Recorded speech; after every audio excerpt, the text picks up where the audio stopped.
And this is KBUK 104.9 LaGrange, and it's now time for 2A area football playoffs. Schulenburg versus Marlin being played at the Hutto High School. And let's go to Hutto, and here is Gary Dushek along with Dave Toffel. Well, good evening, everybody. Welcome to Hippo Stadium as we get ready for second round 2A Division I action. The Schulenburg Shorthorns and the Marlin Bulldogs. Both teams are 8-3. Both had convincing wins last week. And David, we are getting ready for a game here. I think tonight's ball game is Schulenburg, maybe a little more power-oriented against the really fast Marlin team, and that's going to be the key, slowing those guys down. Yeah, I mean, you can just kind of see it from the pregame tonight that Marlin does have a lot of speed, they have a lot of agility, and they have a lot of athleticism. And so Schulenburg is going to bring that more traditional offense approach to it, that kind of ground and pound mentality there. Size will be a factor. Again, Marlin's got a much bigger squad there. As far as the starters go, now, again, Schulenburg kind of matches up well with them on size on the starting line. It's those reserves that Marlin has that they can rotate them in and out. So it's going to be interesting to see how Schulenburg is able to control the pace of the game, because Marlin will put points on the board, and they've put a lot of points on the board this year. You know, the other thing, too, is you got to match up. No question that these teams go depending on the quarterbacks. I mean, Aaron Janaszek runs the show for Schulenburg. He's very good throwing the ball. They can run, but the Marlin quarterback, a kid named Roderick Suiters, is a double threat guy, too. He throws it well, but he can also run. And so the key to this game is which quarterback has the better night, and not turning the ball over and not giving up big plays, to me, would be Schulenburg. If they're going to win, they can't give up big plays. Yeah, and when you have in your last 6 games, again, Marlin's lost 3 on the year, but since Marlin's 6-game winning streak, they've scored 227 points, and they've only given up 29. So and again, a lot of that's their district, and then this first round of the playoffs, they are able to put points on the board. They're averaging about 35, 40 points a game. Again, that will be a factor for Schulenburg. They'll have to be able to stay. If they're going to give up 35, 40 points tonight, they themselves have to put the points on the board like they did the other night against Blackonian. You might hear in the background, they have a very energetic public address announcer here. Yeah. This is a big stadium. Hutto's a 6A school now, believe it or not, and they're doing a lot of construction over here, so getting in and out of the parking lot was a trick. Schulenburg is the visiting team. Their fans will be on the other side. They're wearing all white tonight with black numbers, and Marlin is wearing all purple, and they're purple and gold, all purple with white numbers. So, and they'll be on this side here.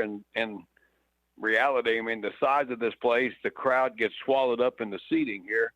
And but Schulenburg trying to get back to the third round for the first time since 2021. And they had a losing season. They went 6-7 and got to the third round. Marlin won 11 games last year, so they've got some playoff experience working for them too. And there you go. WWE. Marlin defeated Hovland last week 51-7 in their by-district game. Schulenburg didn't have much trouble winning their game last week. They beat Three Rivers. Well, it was a little closer. Three Rivers was a pretty good team, 42-28. And in that game, Aaron Janaszek had 5 touchdowns rushing with 228 yards rushing. They'll need a game like that tonight for them to. And the other factor that Coach Hobbs talked about, we cannot give up long kick returns tonight because they got guys that can fly back there too. Of course, their kicker, Schramme, can kick it out of the end zone. That may be the best weapon there tonight. Yeah, and again, I think for them, they'll probably, my guess is the first kick, he's going to try to put the leg on it because there is no wind. That's the other thing tonight. So it's going to be interesting to see if he's going to be able to boot it out of here tonight with no wind. And I think Schulenburg will give it a go on their first kickoff. But don't be surprised if they pooch kick the whole night. All right, let me ask you this. If you win the toss, do you take the ball or defer? I've always been one of those guys that say I want the ball in the second half. I want to bring some momentum out. That's just kind of been my reaction here. I think really for Schulenburg, if they do get the coin toss, I would defer. I would look and see what Marlin's going to throw at you right away on that opening drive, because that's probably going to set the pace for the game.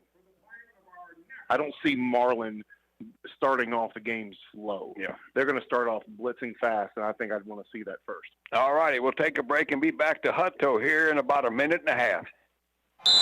Timeout. All right. Remember, we're a team that plays together. Listen, the winning will take care of itself. We just have to get everyone involved.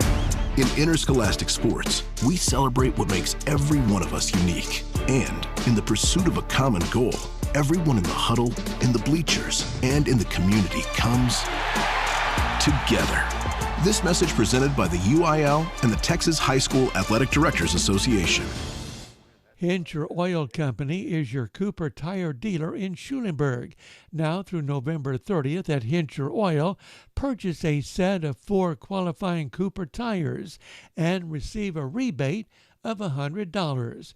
Hincher Oil also has Interstate and Continental batteries, plus they do oil changes, and they're open Monday through Friday from 7:30 till 5. Their number is 743-3556. Hincher Oil in Schulenburg is happy to be a part of this broadcast. When was the last time you sat down for a home-cooked meal? Well, the Oak Ridge Smokehouse restaurant in Schulenburg takes pride in old-fashioned country cooking, like their world-famous fried chicken. They serve breakfast, lunch, and dinner. Select from the buffet or order off the menu. A home-cooked meal without the hassle. The full buffet is available all day, every day. Turkey and dressing is served on Sunday, and during November, the breakfast buffet is only $9.99 Monday through Friday. Oak Ridge Smokehouse Restaurant will be open Thanksgiving Day until 2 p.m. You can also order your Thanksgiving meal ready for your table. They do catering. Make your holidays easier than ever. Great desserts, kolaches, homemade bread, strudels, and pastries. Located at 712 North U.S. Highway 77 in Schulenburg. Call them at 979-743-3372. Open 6 a.m. to 8 p.m. 7 days a week. Oak Ridge Smokehouse Restaurant for real down-home cooking, service, and selection. All righty, welcome back to Hutto. Hey, the district that Schulenburg is in, of course, contains Ganado and Weimar, and both. Just to kind of give you a heads up, Ganado's already winning 14-0 over Crawford. They're still in the first quarter, and Weimar and Mason are in a shootout, and all of a sudden now Mason leads 21-14, and that's in the second quarter, and Weimar led 14-7 a while ago. So they've got a interesting game going there. The winner of our game here plays the winner of the Weimar-Mason game next week. All right, captains are in the center of the field.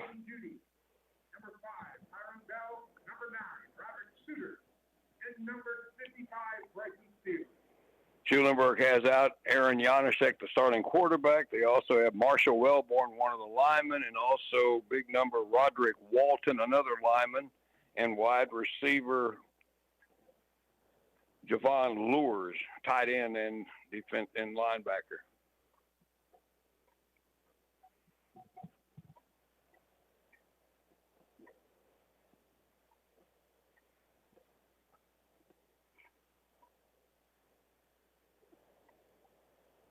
Temperature-wise, let me look at that while we're at it here, since we got a second here. There, like David said, there's no wind. Temperature here in 59. So it's a good night to watch, or to play for that matter. Schulenburg won the toss, and they've elected to take the ball.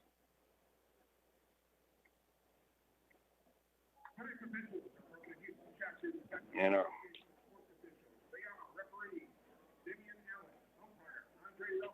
tonight's officials are from Houston.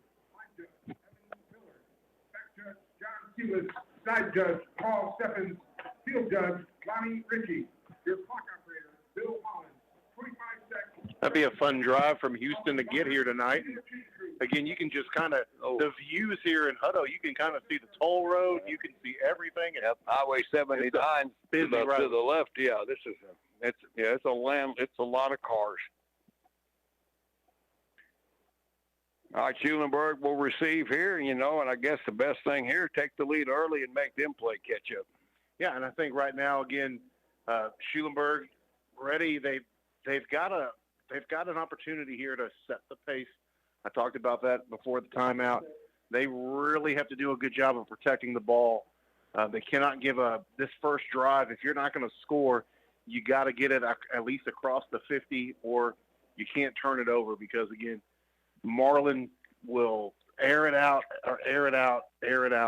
and then when you think they're going to throw it again, then they're just going to split it out and kind of option pitch it to the right or left. So a lot of weapons on Marlin's sideline. All right, Schulenburg has back to Terry, and Houston is one of their deep receivers on the near side, and on the far side, it looks like DeMaurian Glass. And we are about ready to go here from Hutto. Rigoberto Martinez will kick, and it's a line drive end over end far side. It'll hit at the 20-yard line and bounce past it. If the return man picks it up at about the 7, and he's in a world of hurt, and they won't get it back to the 15-yard line. And just what we mentioned, field position goes south for the Shorthorns on the opening kickoff, and they are pinned back up against their own goal line. Yeah, that was a good kickoff there from Marlin. They kind of dropped it right in between the upbacks and the returners, and so there was a little bit of miscommunication on who was going to take the kickoff, and it bounced on the ground and then got behind the return man. So it could have been a disaster start for Schulenburg. All right, Shorthorns come out shotgun. Quarterback Aaron Janasek. They have 3 receivers here to the right. That's the wide side, a 4-man front from Marlin. And Janasek back to throw, and he hits a quick one out over the 15-yard line. The ball caught by Jace Yonda. Little simple pitch and catch, and they pick up 6 yards or 5 yards on the first play. I love the quick pass. That's one thing you can do all night and keep me engaged in the game. That's just right there, easy 4 or 5 yards there for Schulenburg. Yonda got good separation there and was able to get the clean grab. All right, the ball now out at the 18. It's 2nd down and 5. We've just started. Ball's on the near hash, and they send the 3 receivers out to the right, or the left side, rather. There's another quick pass out into the flat. That ball is caught but hit immediately is Reed Yonda, and they're going to mark him for a loss on that play. So Schulenburg ran the exact same play. They just switched the formation. They brought the 3 guys, the trips from the bottom to the top side of the field, but instead of throwing it to Yonda, they picked another wide receiver there to throw it to, and again, just they read that one perfectly. Tyron Bell, the linebacker, made the tackle. Now the Horns got 3rd down and 6 at their 17, and again with the 3 receivers set out of the right side. Janasek will take it, roll out near side, still looking, gets hit as he throws it, but the ball is caught out at the 25-yard line. That's going to be Jace Yonda, and he gets it out all the way out to the 35 for a first down. Yeah, great job there. There was some pressure coming in for Janacek, and so he was able to get it off. Yonda came back to get that pass. Janacek took a hit there, and they're probably going to run this next one. They'll probably do a handoff play there. He's already got his hands on his hips there. He's trying to muscle his way through that one. Big 3rd down conversion for 18 yards, and now they got a little working room out at the 35. We've just started. Haven't played 2 minutes yet. All right, a 4 receiver set, 2 to each side, ball right in between the hash marks. Janasek will play fake it. Now he's in trouble, and he's going to get wrapped up, and he's going to go down. He went down quickly back near the 30-yard line. Well, they sent everybody there, and it's going to be 2nd down and about 15. Yeah, Schulenburg looked like they were going to do a play action there. It was a fake handoff and then the throw. And Marlin kind of brought the house on that one, anticipating a pass. So big loss there, about 5 yards backfield. Bryson Steele was one of the tacklers, and their defensive front is not real big.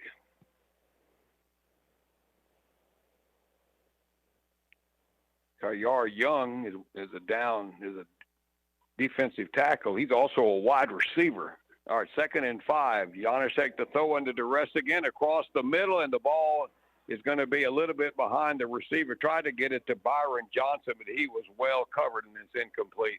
Yeah, there was good coverage there by Keyshawn Magington. Massington, there you go. Massington there on the coverage. Again, trying to throw off his back foot to get to a receiver, but it was well covered.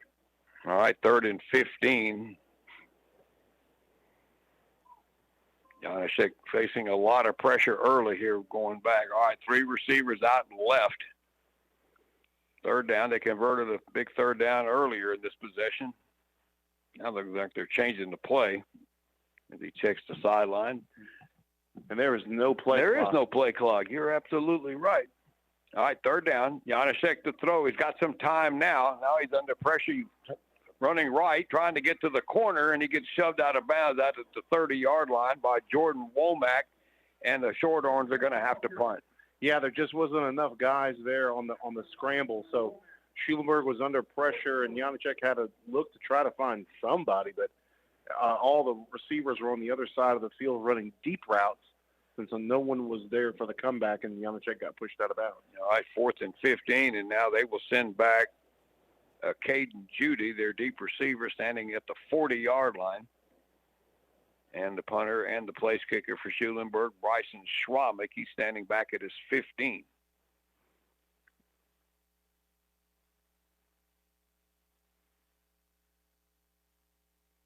I would aim this one towards Schulenburg's sideline. All right, good snap. The kick, wobbly, not real. Yep, hits at the 44 of Marlin and takes a real neutral bounce toward the other sideline, and Schulenburg touches it out at the 46. So good field position for Marlin here when they get the ball now for the first time.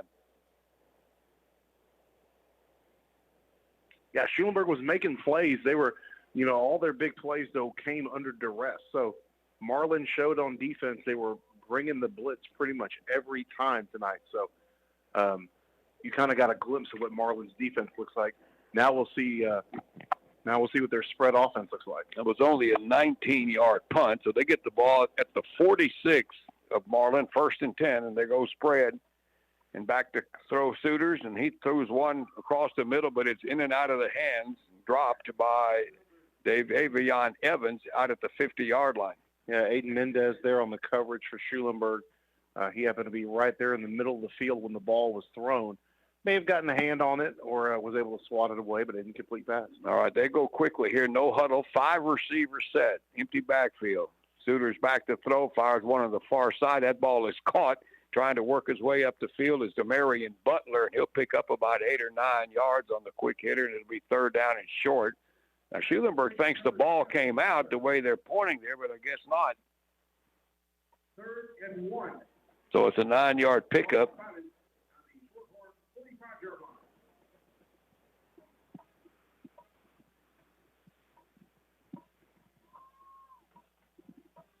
All right, 3rd down and a yard. Marlin now in Schulenburg's territory. Now they have a running back there with the quarterback on the short yardage play, and he's going to get it. That's going to be D'Angelo White, and they stack him up at the line of scrimmage, and he didn't make it. Good pressure up front by Schulenburg, led by Preston Kahn and Nicholas Good, and it's 4th down. Yeah, Marlin wasted no time. This is 4-down territory for them, and good job there by the defensive line for Schulenburg. Even the linebackers came in and made the play. Yep. They're going to go for it at the Shorthorn 45. This would be a time that you might see the quarterback run one here. 4th and 1, shotgun. Suitors will hand it off, and breaking through the line is Jaden Ray, and he's got a big gain. He gets tripped up at the Schulenburg 30 and stumbles all the way down near the 19-yard line. That could have been a touchdown, but a big pickup on 4th and 1 for Marlin. Yeah, Reed Yonda there was able to kind of get his hands on him and trip him up, but easy handoff right up the middle from Marlin to get the 1st down. 26 yards, and they're going in a hurry. 1st down at the 19. Handoff once again goes to Jaden Ray, and he gets it down near the 10-yard line and picked up another 8 or 9 yards on the play. Yeah, this is just attacking inside the tackles right now. It's just a direct handoff, and defensive line's kind of getting pushed around right now for Schulenburg, so linebackers are making the tackles on this drive.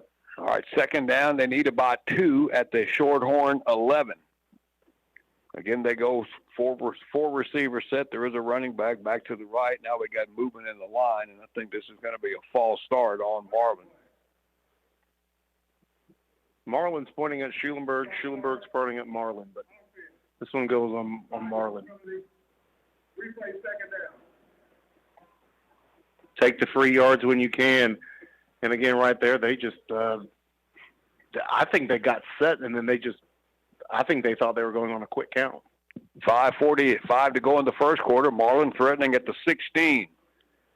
Souters will flip it out on a little option play out to Jordan Womack. Around the corner he goes, and he's in for the touchdown. Touchdown, Bulldogs. Number 1, Jordan Womack. And did we just lose our lights? I think that's Or is that something they do on a touchdown? Huh? Yeah. Okay, all right. Well, a 16-yard run by Jordan Womack, and the Bulldogs are on the board.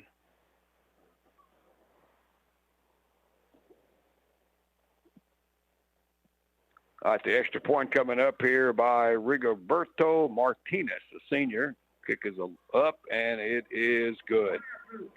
All right, the short field, and Marlin takes advantage. 5:36 to go in the first quarter. Bulldogs 7, Shorthorns nothing. Back on KBUK right after this. If you're looking for an honest and loyal plumber, look no further than Faith Family Plumbing Company in Schulenburg. For water heaters, faucets, clog lines, and any other plumbing needs, it's Faith Family Plumbing Company. Give them a call at 979-716-0534.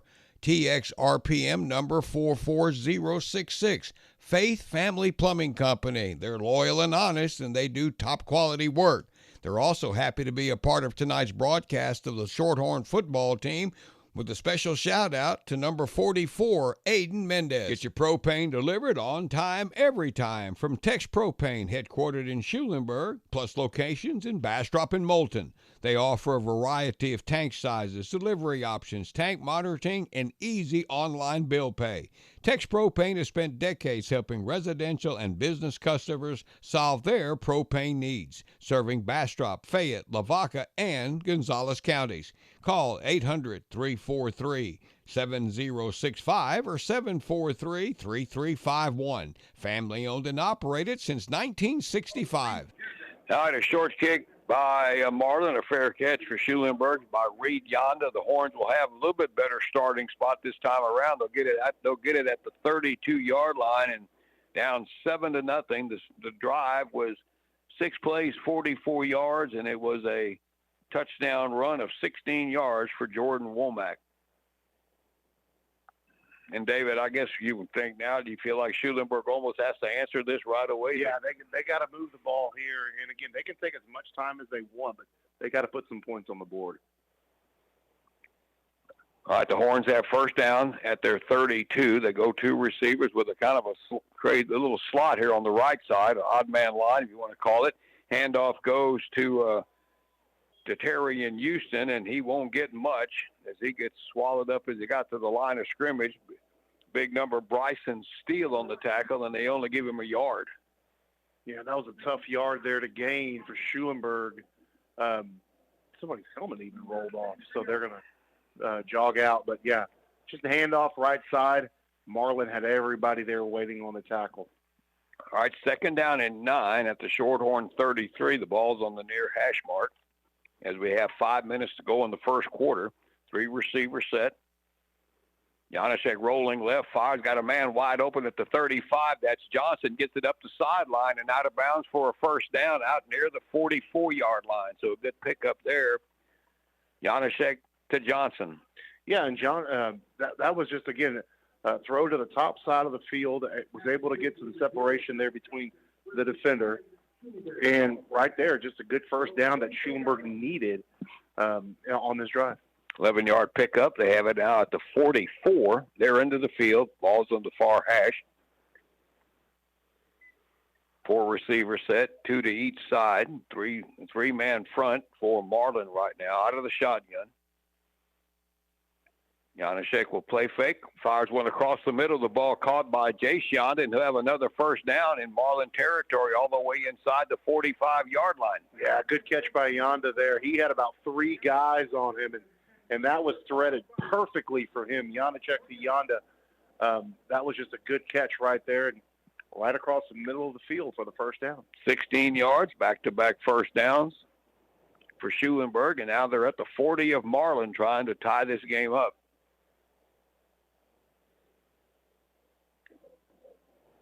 Yonda will be split out to the left. Coming to the near side is Byron Johnson. They go again with that little slot or an odd man formation here to the right. Janaszek straight drop. Deep ball near side trying to go for Johnson, and he's covered up, and the ball is intercepted inside the 10-yard line. Pretty well positioned. Their defensive back hauls it in, and that's going to be Kashawn Massington.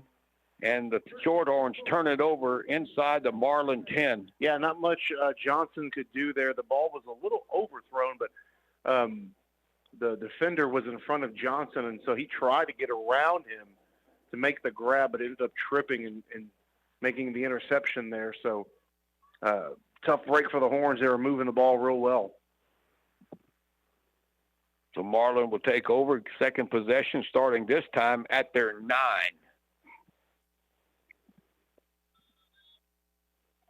Now they go spread with 4 receivers, 1 back. Quarterback again is Roderick Suiters, and he's going to run going right.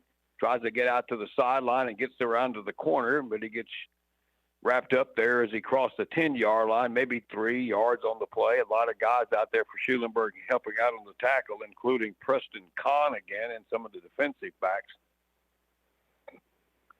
They gave him 4 out to the 13, so 2nd and 6.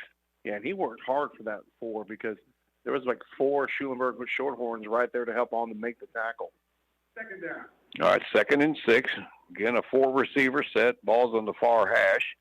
Up the middle goes, and a handoff goes to D'Angelo Wright, and he is wrapped up quickly right at the line of scrimmage by Javon Lures, but he still picked up a couple of yards, making it 3rd down and 4. Yeah, Lures did a great job there on the right side of the field. He got off his block right away from the tackle to make the play. All of a sudden, Mason leads Weimer now 28-14 in the first quarter. Has another minute and a half. Suiters back to throw deep ball. Got a man wide open and almost a great one-handed catch by Jordan Womack at the 45-yard line. And he was open, and the ball just a little too far. Yeah, that's a nervous play there for Schulenburg because Marlin definitely was in the position to make the play there. Their guys just got past the defenders from Schulenburg, and looks like now Marlin's going to have to punt. We got the Marlin coaches, and that one guy said, we just had a touchdown there. We can make that catch, and he's right. He'd have went down the field. All right, punt formation for Marlin. Schulenburg's going to get it in pretty good field position here. No rush at all. Suiters is the punter, taken at the 50-yard line. We got some room here, bringing it back up. On this side is Reed Yonda, and he'll get it inside the 40, and the Horns are in great shape for this 3rd possession of the ball game here. Yeah, good job there by Yonda. Again, making the catch is step 1, and got about 13 yards there on the return. So good field position for Schulenburg. This is a good drive for them right here. Good starting position. Let's go back to the quick throws. We don't need to throw the ball deep downfield on this team. 35-yard punt with a 12-yard return. Schulenburg again now at the 38 of Marlin with 2:41 to go in the first quarter. It's 7-0 Bulldogs. 4 receiver set for Schulenburg. Ball's on the near hash. They send one man in motion coming to the near side. That's Reed Yonda. And now we got a whistle and a flag. I think this is going to go against Schulenburg. I think Johnson got an early jump there, and we're going to move him back 5 yards. All right, 1st and 15 now, back at the 43. Ganado is just crushing Crawford. It's 35-0, and they have 10 minutes to go in the half.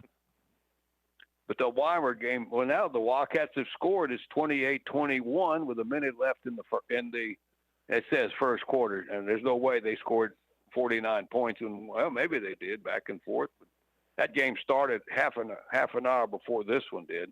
All right, 1st down and 15 now for Schulenburg. Janaszek going left, and he's in trouble of breaking through to throwing for a big loss of 6. That was Bryson Steele again, the defensive lineman. Yeah, and Steele just kind of had his way there with one of the linemen from Schulenburg. And, I mean, we were at the 43-yard – or we were at the 38-yard line to start this drive, and now the new spot of the ball. is at the 50-yard line. That's a loss of 7, and now we're looking at second down and 22. They have to get it down to the 28. All right, 3 receivers here with a wing to the right for Schulenburg. One back, Janasek, wide receiver screen and trying to get back into the center to field and work it up. The ball came out after the reception. It was a very short game, but there was a fumble, and they haven't indicated who's got it. And Schulenburg, it looks like the last guy up was lineman Keegan Johnson. And we're going to assume he recovered that. And, boy, that would have been disastrous there. Yeah, about a 5-yard gain there on the screen play for Schulenburg. Clock continues to run. We're inside the 1 minute and 30-second mark here in the first quarter. Pretty quick first quarter, too. All right, first, it's now third down. The Shorthorns need 17. Well, they had great field position to start this possession. All right, 4 receivers. Janasek to throw. He's got time. Fires one far side. The ball is caught by Jay Shonda at the 35-yard line and gets it down to the 34. So now you got a workable fourth down. Yeah, you do. And again, the miscommunication on the penalty, and then the big loss in the backfield. You would have had been a first down if you didn't have those stumbles. 11 yards on the pass reception, but it's fourth down and 6. I'm looking to go to Yonda here. They're probably going to try to find a way to force it into him. All right, Shorthorns, 4 receivers. The ball's on the far hash. Marlin sends 5 on the rush. Janasek across the middle, and the ball is deflected and intercepted and back the other way with it. Another turnover, second pick of this first quarter, and that one's taken. Ivan Ricks got it off the deflection, and the Shorthorns are turned away. Yeah, they brought the pressure again. Marlin just has no worries about bringing blitzes, and so Janacek was forced to throw that one quick, and the ball just got right behind his wide receiver, and he tried to get a hand on it, but it ended up elevating the ball up in the air for the interception. So Marlin now, with their second interception of this first quarter defensively, has it at the 42, their 42, with 29 seconds to go here in the first quarter. They go 4 receivers. Suitors, little sprint option, tosses it out coming right, and nothing. Great defensive play there for Schulenburg. They gave it to D'Angelo Wright, and he is knocked down as he got to the line of scrimmage. Lures, along with Jay Shonda and Aiden Mendez in on the stop. And I think that's going to be the last play of the first quarter.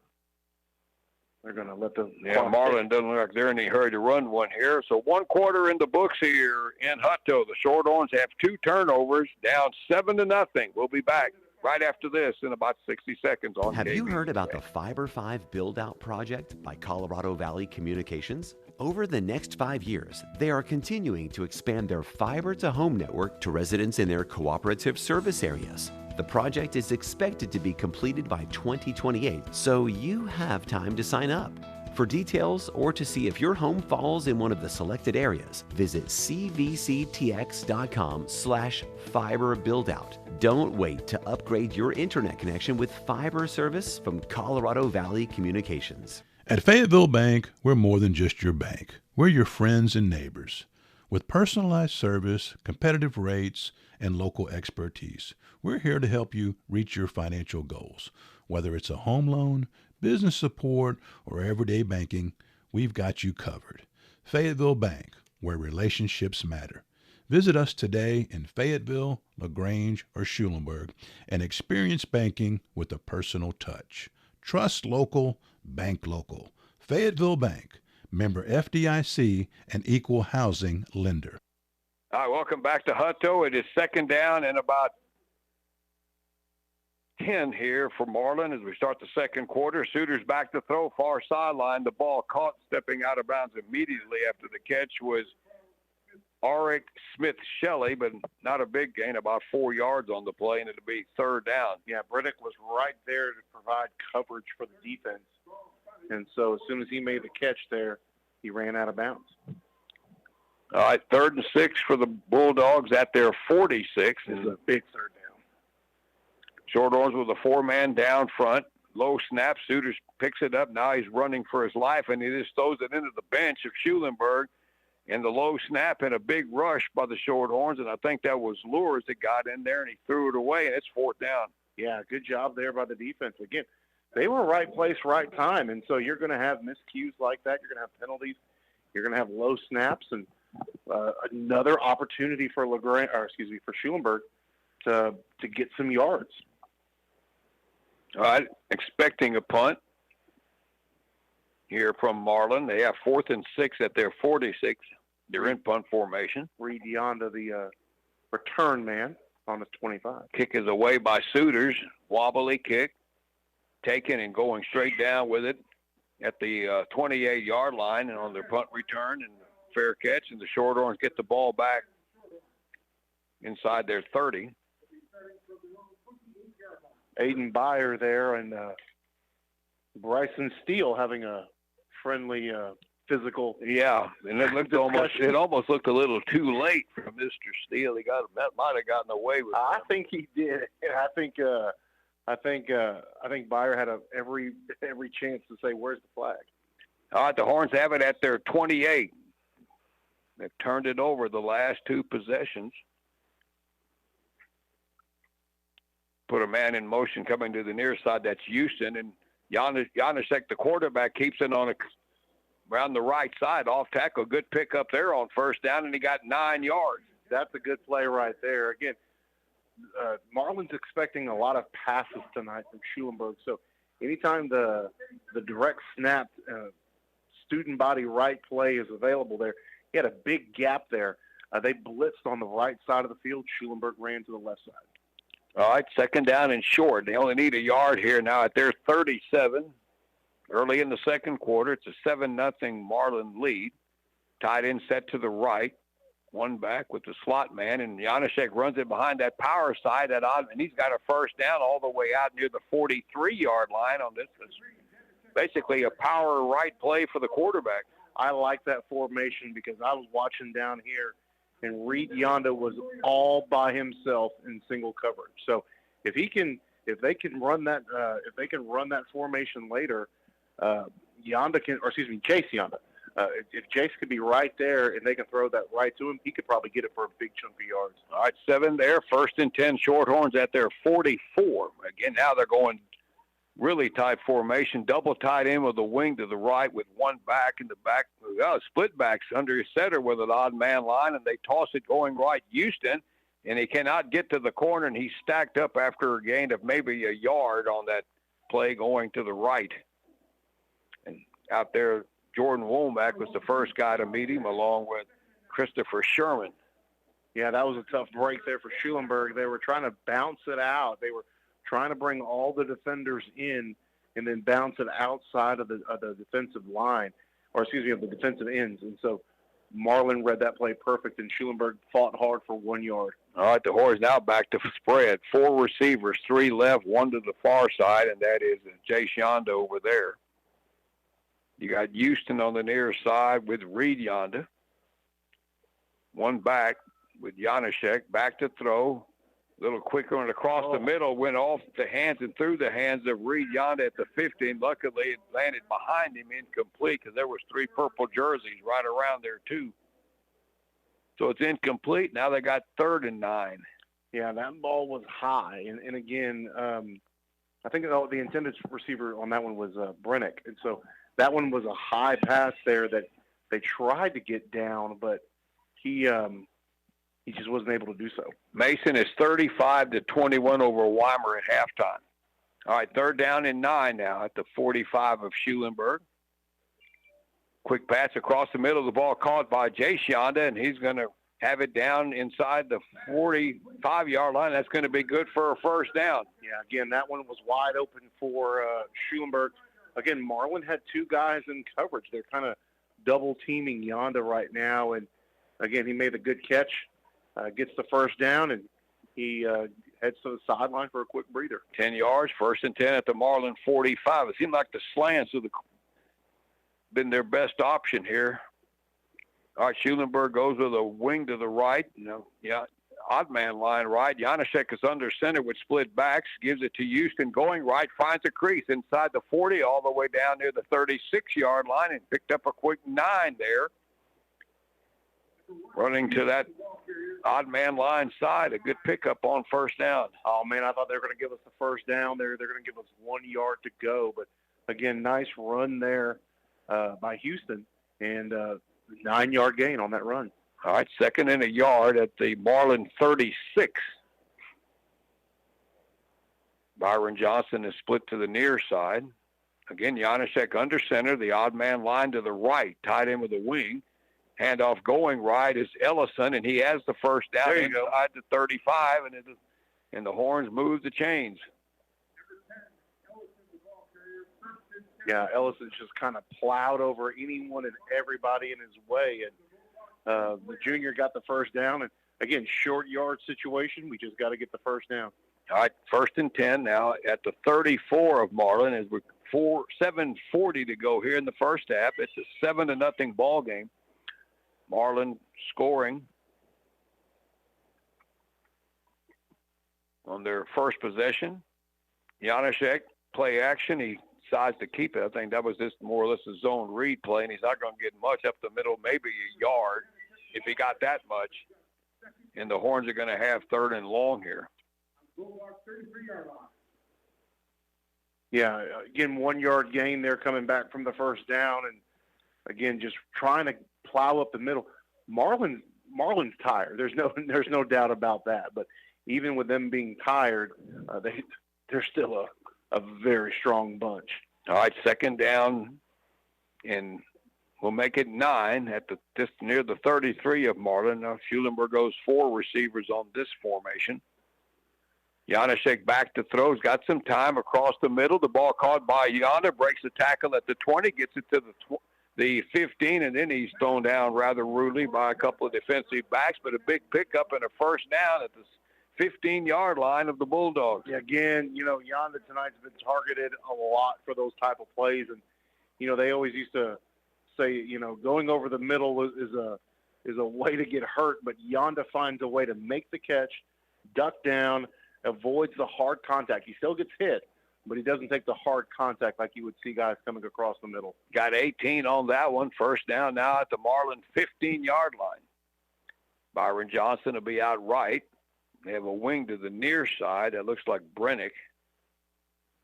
Under center is Janaszek with split backs. Quick drop, looking for, and he's going to get wrapped up, and that's going to be a loss. Yeah, I don't know what we're doing there. I don't know if that was just a botch on the drop back from Janaszek, or I know the pocket collapsed, but it looked like Janaszek didn't take the full 3-step drop. He took maybe about 1.5 and then kind of ducked down, and once he did that, he got lost for a sack. All right, 5:30 left in the half. Clock running. It's 2nd down and 13 for Schulenburg. Now at the 18 of Marlin. They go spread here with 3 receivers. Back into shotgun. Low snap. Janaszek rolling right, still rolling, cuts it up inside one man and gets shoved out of bounds back at the original line of scrimmage, trying to get it. He had a couple of receivers toward the end zone. He had Houston and Yonder both down there, but just couldn't get the ball away. Yeah, that was a tough break there. Again, low snap and kind of derailed the momentum as soon as the play was ran, and so had a run to the sideline. You got the 3 yards back that you lost a while ago, but it's still 3rd and 10. The clock stopped at 5:11. Horns got to get it to the 5-yard line. 3 receivers, 2 out here to the left. That's the wide side of the field. Houston, the 1 running back. Janaszek back to throw. Close one to the end zone near side. He's got Houston. There he goes. Johnson, and that is a touchdown. Dropped that one in perfectly over the defender, and the Horns are an extra point away from tying up this game. And again, Janaszek asking the referee, big number 55 steal. He's getting to the point where he's now playing frustrated, and he's borderline. He's flirting on that borderline late hit. So you can see frustration there mounting on Marlin. And Schulenburg didn't have the right personnel in on the kick, so they took a timeout. Not very often you see a timeout on an extra point. 15-yard touchdown pass from Janaszek to Byron Johnson. Johnson making up really for that one earlier when they threw to him on the right side of the field where he tripped and he intercepted the ball. And again, Johnson also had a false start. So I think that touchdown there kind of redeemed those two previous plays. But, man, Schulenburg needed that. We talked about answering the call earlier. Schulenburg was able to have a couple of defensive stands in between Marlin's first touchdown. And, again, extra point pending. You're about to have a tied ball game. That was a 12-play drive. It started at their 28. All right, the Bryson Schrammix at the kick. Janaszek is the holder. Let's try to tie this game up. Good snap. Kick is up, and we are tied. Yep, 5:03 to go in the half. The Shorthorns got it back to even, 7-7 here in Hutto. We'll be back with the kickoff here on KVUK in about 60 seconds. Novak and Company in Schulenburg is ready to help you with your tax and bookkeeping needs. Call Novak and Company at 979-743-3213 to schedule your appointment. Find out how they can help you with your personal or business bookkeeping needs. Novak and Company supports the Schulenburg Lady Horns and Shorthorns, and they are proud to be a part of this broadcast. Novak and Company, located at 720 Lyons Avenue in Schulenburg. Their number, 743-3213. Hey everyone, this is Travis Vonashek with Chuck Brown Ford. If you're in the market for a new or pre-owned vehicle, let our family help yours get the one you've always dreamed of. With new inventory arriving daily, our friendly and experienced sales staff will make your next buying experience easy and enjoyable with our pressure-free environment. We offer a wide variety of financing options as well that will save you money. Give us a call at 979-743-4111 or visit us online at chuckbrownford.com. Come on in. The coffee is on us at Chuck Brown Ford, located at 315 East I-10 Frontage Road in Schulenburg, where our reputation is your guarantee. All right, 7-7 ball game. A touchdown for Schulenburg, a 12-play drive that covered 72 yards, a 15-yard touchdown pass from Janaszek to Byron Johnson. So after Schulenburg gave up a touchdown on Marlin's first possession of the game, we're back to even. 22nd touchdown pass for Janaszek this year. All right, Schrammix has got it teed up. They got everybody up close. They're thinking he's going to do something short. He kicks a line driver toward the sideline, taken at the 24-yard line. Horns are down there quickly and racing back up the middle, but this could be a problem. Near sideline to the 50 is Caden Beauty. He breaks the tackle at the 40. It's coming back. And he gets it down. He's still on his feet at the 30, and it's coming back. I think it's coming back. He just took it in for a touchdown. Yep, it's coming back. But he caught it. He made a gesture to fair catch it. Oh, okay. All right, we'll take that one off the board and put the lights back on. Yeah. This coach is over here checking checking to see if they got what they thought they saw there. The guys from Marlin. And looking to see what the play is, because Coach Hobbs is pleading his case over there, but is there the referee is coming over here to talk to the coaches from Marlin here on the sideline. Their head coach is Jeff Rogers. It's his first year at Marlin. And if he did do that, they're not going to be happy over here. Yeah, there was a judge, the line judge on that side of the field was kind of shaking his head. But again, there was a hesitation to make the call. Yeah.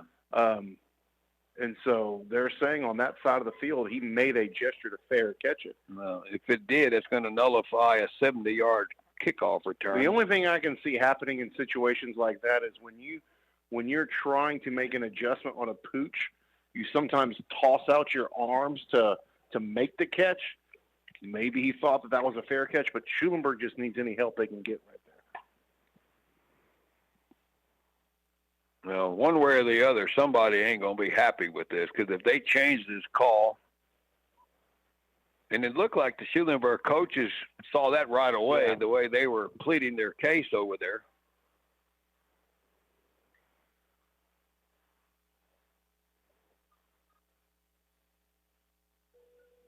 Again, the header referee, and they're sure talking about it a long time, and and now if they do change this, if I'm Coach Hobbs, I want an explanation on how we did not get to this. We have an Inadvertent whistle? Is that what he said? Inadvertent whistle. They're going to re-kick it. So it's a mulligan. Because what happened was, again, that line judge either blew the whistle or excuse me, the referee, because the referee's the only one that can blow the whistle. Yeah.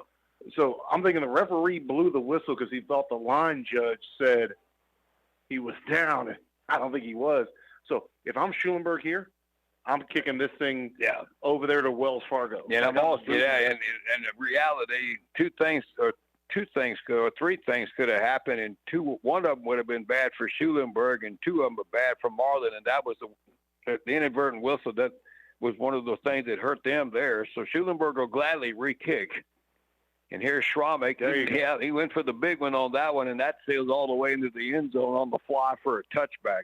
And then there's So we're not going to – there's a penalty coming in right there. And number 7 for Schulenburg, Landon Connor, got decked at the 21-yard line, and he is slow getting up. And that's going to be a personal foul on Marlin. Yeah, because that ball was in the end zone. That was a dead ball from –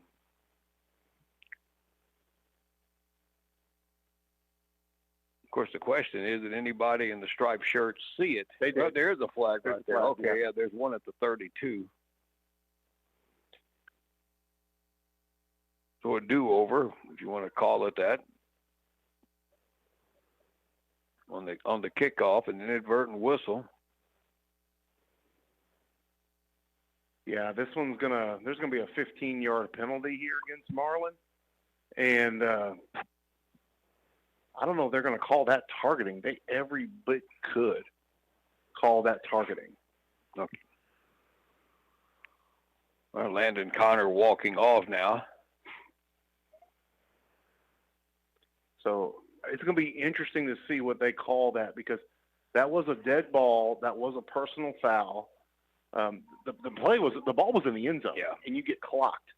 So I don't know how they're going to call that, because Connor didn't see that coming. And if they're going to call it, if that's the definition of targeting. Okay, they moved it back. They put the ball down at the 13-yard line. So they probably they probably half the distance. Yeah, half the distance, because it should be out at the 25 on the touchback. Because you couldn't have gotten to the 15 unless you were on the 30. So. On the offense, add the distance to the goal. I figured it'd been a little bit more than that, but. So Marlin will get the ball at the 13-yard line because of the personal foul on the kick that went into the end zone. So it's still first down, but it's 1st and 10. But Schulenburg is very happy because it's still 7-7 here.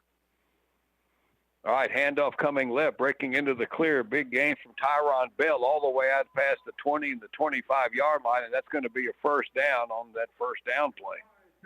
Yeah, handoff right up the middle there for Marlin. Got a big chunk of yards and moved the chains real quick. That quick 16 yards for them, and that's first down for Marlin at their 29. 4-receiver set coming up. Schulenburg playing a 4-man defensive front. Clock running at 4:20 left in the first half. They put a man in motion. Womack coming left through to the quarterback, and he is grabbed by the jersey by Javondrick Ellison as he's just hanging on, waiting for help, and they get him down after only maybe a yard or two on the play. Yeah, Schulenburg brought some extra guys in the box there to help put pressure on the quarterback. And, again, that's one of those plays right there when you get your hand on an elusive quarterback like that, you just hold on for dear life. and wait till you get some others there to help you bring them down. All right, 2nd and 9 now for the Bulldogs at their 30. It's on the near hash mark. 4 receivers, 2 to each side. Now they send Judy in motion back to the left, and they toss it to him, trying to get out to the corner, and Schulenburg's all over that one. Good play there by Jay Shionda. Loss back to the 26-yard line. Big hits across the board. Again, I mentioned this earlier, Gary. Marlin's tired, and so a lot of they have a much smaller roster than Schulenburg does. Schulenburg, I thought, has done a better job of substituting their big guys. But at least up on the front, they're tired. Schulenburg took advantage of it. It's 3rd down and about 13. All right, the line of scrimmage is the Marlin 27. They got receivers, 4 of them, 3 here to the right, 1 back. Suter's back to throw. Now he's looking to roll out this way. Schulenburg's got guys out there. He breaks 1 tackle, up the sideline, broke another one, and got a first down. And they had 2 shots at him, and he gets the first down all the way out at the 44-yard line. Man, that was a missed opportunity. Again, Schulenburg had guys right there ready to make the play, but just wasn't able to keep up with the quarterback there. He got a big first down on his legs, and they moved the chains. 17 yards, and they marked him down at the 44.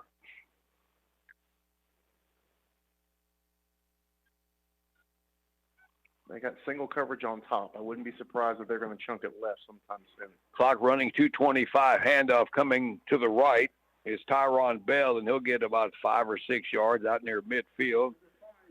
Demarion Glass got him down on the ground with a solo tackle, but it's 2nd down and about 4.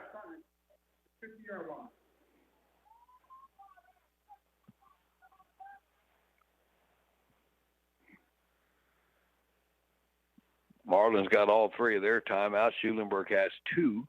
Under 2 minutes to go. Here in the half, it's a 7-7 game. 4 receivers set here in midfield. Suter's back to throw. We've got a man wide open at the 45 and running inside the 40 down near the 35-yard line. Wide receiver there, that was Kristen Dials on the catch. Oh, check that. That was Auric Smith-Shelley on the reception for a first down. 15 yards on the play down to the 35. 1st and 10, ball between the hashes. 1:25 and counting here left in the half. 4 receivers. Handoff. Bell going over the right side. The ball out. Loose ball. The Horns got it. Schulenburg got it. The Horns got it. Outside the 35-yard line, a big turnover at a big time for Schulenburg, and Demarion Glass on the recovery. And the Horns stop them here with 1:17 to go with a turnover here in the first half. Big turnover there for Schulenburg. Again, they don't have to worry about, running this one down and scoring real quick. They got 2 timeouts left. So, again, a lot of adrenaline coming in on a play like that. Protect the ball. These are going to be the big plays here coming out of this. Yeah, Marlin will get the ball to start the second half. If that means anything at this point. All right, first down at the 37 for Schulenburg. Janashek keeps it. He's got some room cutting back to the near sideline and goes out of bounds outside the 45-yard and got a 9-yard pickup there, and he got out of bounds too. Yeah, saved a little bit of clock there, ran out of bounds. Hey, they gave him the first down, so that's 10 yards on the run. Good run there, good smart run. Faked the handoff, kept it, ran to the left side of the field. All right, 1:10 to go. Schulenburg still with 2 timeouts, but they don't have to burn one here because he got out of bounds. Jay Shionda split to the near side. He's also got a man in the slot here, but 4 receivers set. Janasek to throw, quick hitter out here. Yana's got it. Get out of bounds. There you go. Inside the 50-yard line and out of bounds at the 47. Saved some time and got 6 yards on that quick pass play. To put in perspective, you've gone about 16 yards and only burned 8 seconds. So, again, good clock management, good route running there from Schulenburg. 1:06 to go. That was the first turnover against Marlin, that fumble when they were marching down the field, and Schulenburg now with a chance to take the lead here before the half. 3 receivers. There's a wing to the right. Janashek rolling right. Has Johnson, and he dropped it. Yeah, look like the old run before you catch it mode. Man. And he had some room there, too, if he'd have held on to it. He had so much room there. Marlin is playing zone right now. They dropped all their guys back, and so they're doing this bend but don't break defense. And, man, tough break there for Schulenburg. That would have gotten the first and some. All right, the clock stopped at 1:02 here in the first half. Left. 3 receivers going out to the right. You got Reed yonder. You have Johnson out there.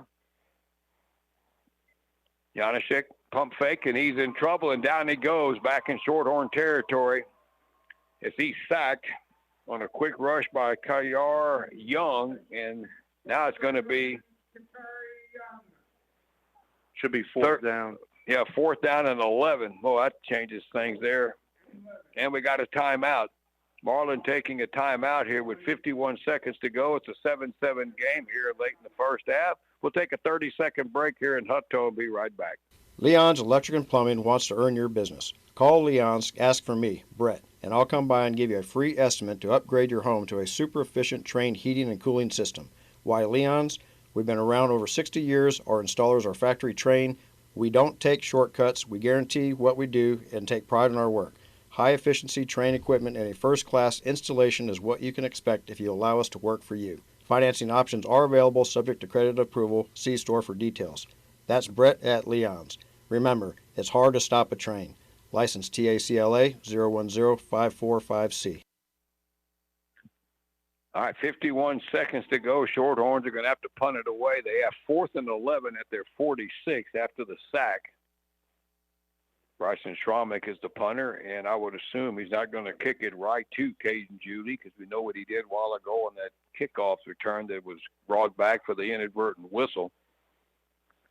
Good snap, not much rush, and Schromick will hit a spiral that takes a bounce from about the 25-yard line, and nice Schulenburg roll inside the 15. Judy just watched it, and they kill it near the 13-yard line. So a good punt there.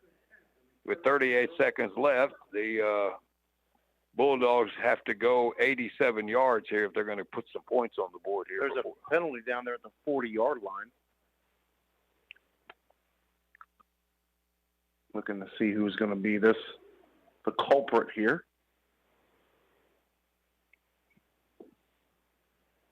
Unless they're going to call this one on Schulenburg and make them re-kick. Yeah, that would make some sense.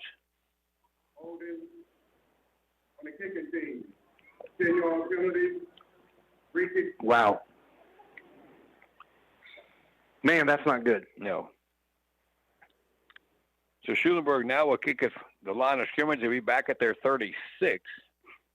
They'll have to reset the game clock, too, but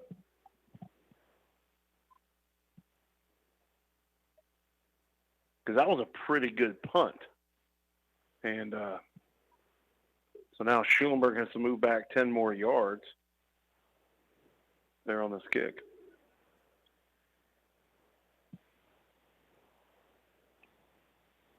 And I think now you had the chain gang crew move a while ago, so they're trying to get reset on where they put it back at the 29. Oh, that's the penalty was up the field some because the line of scrimmage.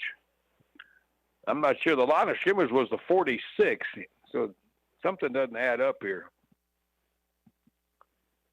It seems to be a little far.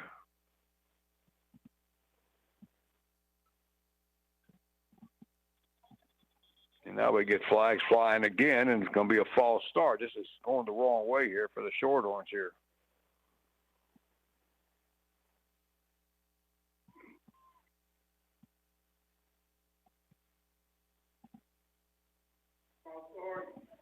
Offense, 5-yard penalty.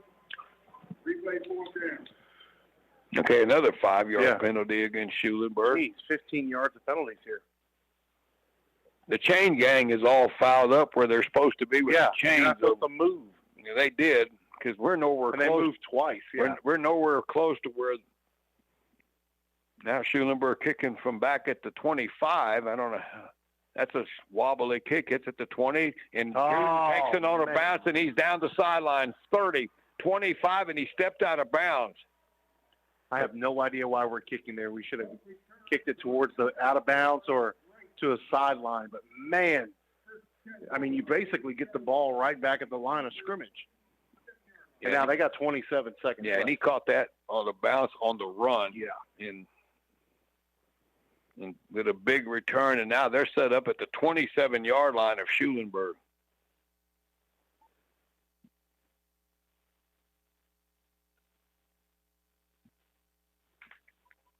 So Marlin will have it 1st and 10 at the 27. They have 2 timeouts to work with. 4 receivers to the right.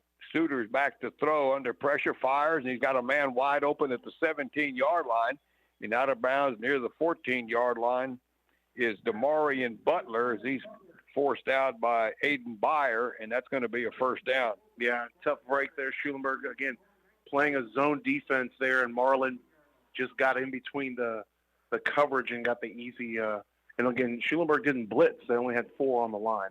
13 yards, and they have it at the Schulenburg 14. 20 seconds to go. Clock stopped. 5 receivers, 4 out to the left, and Schulenburg's going to take a timeout because they had 4 receivers on that side, and I only saw 2 defensive backs. So they're going to – so timeout for the Shorthorns here. We'll take a quick 30-second break and be right back. When it comes to caring for your loved ones, the Continuum of Care Retirement Communities of Schulenburg Regency stands alone. With Regency Home Health, Regency Nursing Center, College Place Assisted Living, Regency Retirement Villas, Family Fitness and Outpatient Rehab, plus Jefferson Place Assisted Living in LaGrange. To find out more, visit srnctx.com. Family owned and operated, Schulenburg Regency is proud to be a part of this broadcast. All right, the Shorthorns hanging on here before the end of this half. It's 20 seconds to go. Marlin has it at the Shorthorn 14. It's 1st and 10. And they still have 2 timeouts, so I guess theoretically David Marlin could still run the ball here unexpectedly, I would think, maybe once. Yeah, they could definitely do that, and I almost think they may because, again, they have plenty of time. They've got 2 timeouts. They have plenty of time on their side. 5 receivers, quarterback draw. There's no backs except for Suiters taking the snap, and that's what it is. Yep. Left side, 10-5, and he's in for the touchdown. Well, they spread him out with all those receivers, and Marlin has the lead here late in the first half. The 14-yard run, and that big punt return set him up for the score.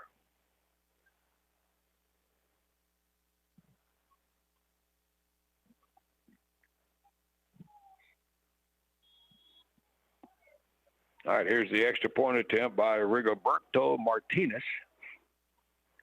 Good snap. Kick is up. And a big momentum swing before the half, and Marlin gets the kickoff to start the third quarter, remember. 15 seconds left in the half. Bulldogs 14, Shorthorns 7. We'll be back with the kickoff. Make this a 30-second break. Fitzpatrick's Garage, north of Schulenburg on Highway 77, is happy to be a part of tonight's Shorthorn broadcast. If you need repairs on your vehicles, call Fitzpatrick's Garage. Their outstanding crew features GM Master Technician Ryan Fitzpatrick, GM World Class Technician Joel Spencer, and Bruce Ramatka with 43 years of GM experience. Call the best, Fitzpatrick's Garage, 966-9125. Open Monday through Friday. Fitzpatrick's Garage is also a licensed pre-owned vehicle dealer. All right, welcome back to Hippo Stadium. The Horns getting ready to receive the kickoff here with 15 seconds left. But, David, that's a big turn of events there with that. First of all, you had to repunt the ball after the holding pen, and then they get a big return, and they score here late. Really changes a lot here. There's a little pooch kick near side. Coming up, taking it with a fair catch for the Horns is Reed Yonda out at the 40, about near the 40-yard line.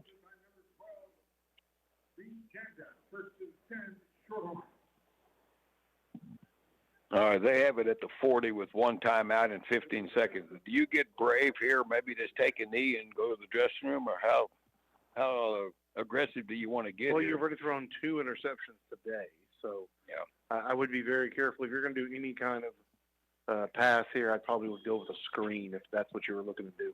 And remember, Marlin gets the kickoff to start the third quarter. All right, Schulenburg's got a 3-receiver set at their 40, first down.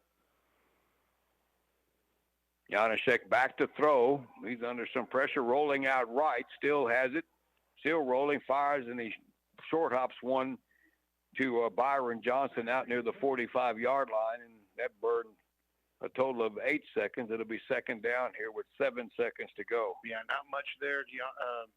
Janacek did the right thing, just kind of side-armed it there on the ground. You don't want to put yourself in a situation there where you can give up the ball on an interception this side of the field. All right, second and 10, 7 seconds to go. Halftime, we'll have some news items in our TSN halftime feature. I think that highlights Ty Detmer this week. All right, 4 receivers, second and 10. Handoff going up the middle is to Terry in Houston. He'll get it out past the 45, and that's going to do it here for the first half. So a 14-7 ball game. The defense is kind of controlling things here early, but Horns had a couple of early turnovers. One resulted in a touchdown, and then the penalty here late in the half on the punt. Had to punt it again, a big return in the next. It's 14-7 Marlin here, but for Schulenburg, though, this is a winnable game here. But they're going to have to see they be a little bit more consistent on offense, I think, in the second half. All right, halftime here at Hippo Stadium in Hutto. We'll turn it back to Mr. Anders back at our studio. Again, the halftime score is Marlin 14, Schulenburg 7. This is KBUK. We'll be back here in a few minutes. It's halftime. Latra Hasek, your farmer's insurance agent in Schulenburg, is here to help you. They service Schulenburg, Weimar, Flatonia, and Hallettsville. Call them at 743-2140 or go by and see them at 501 Summit Street. They'll give you straightforward and personalized service to make smarter decisions about your insurance, whether it's auto, home, renters, business, or even motorcycle. Latra Hasek, your farmer's agent in Schulenburg. Remember, they service Schulenburg, Weimar, Flatonia, and Hallettsville. They're proud to be a part of today's broadcast. Willie Joe's Processing is a true full-service butcher shop with daily fresh-cut meat. They offer custom processing of deer, beef, and pork. And for gift-giving, Willie Joe's has great gift packs to choose from. Willie Joe's Processing at 2218 Christie Road in High Hill. Their number is 561-8272. They also now have a location in Yoakum. Willie Joe's Processing wishes the Lady Horn volleyball team good luck, with special shout-out to number 6, Clara Magliolo. Grauman's True Value in Schulenburg has been locally owned and operated for over 40 years. Christmas is coming, and their beautifully decorated trees are up. Plus, they have a great selection of decorations and gifts. Hunters, they have deer feeders, cameras, and deer corn. Grauman's True Value in downtown Schulenburg at 515 North Main. And they wish good luck to the Shorthorn football team in tonight's game. For some good family fun, visit Faith Family Fun Center 10th Frame Bowl, located at 203 College Street in Schulenburg. Bowling is a great activity with family and friends, and there's also games and pool tables. 10th Frame Bowl has great food, snacks, and refreshments. Call today at 743-6585 for more information. 10th Frame Bowl wishes the Shorthorns good luck in tonight's playoff game, and they're happy to be a part of this broadcast.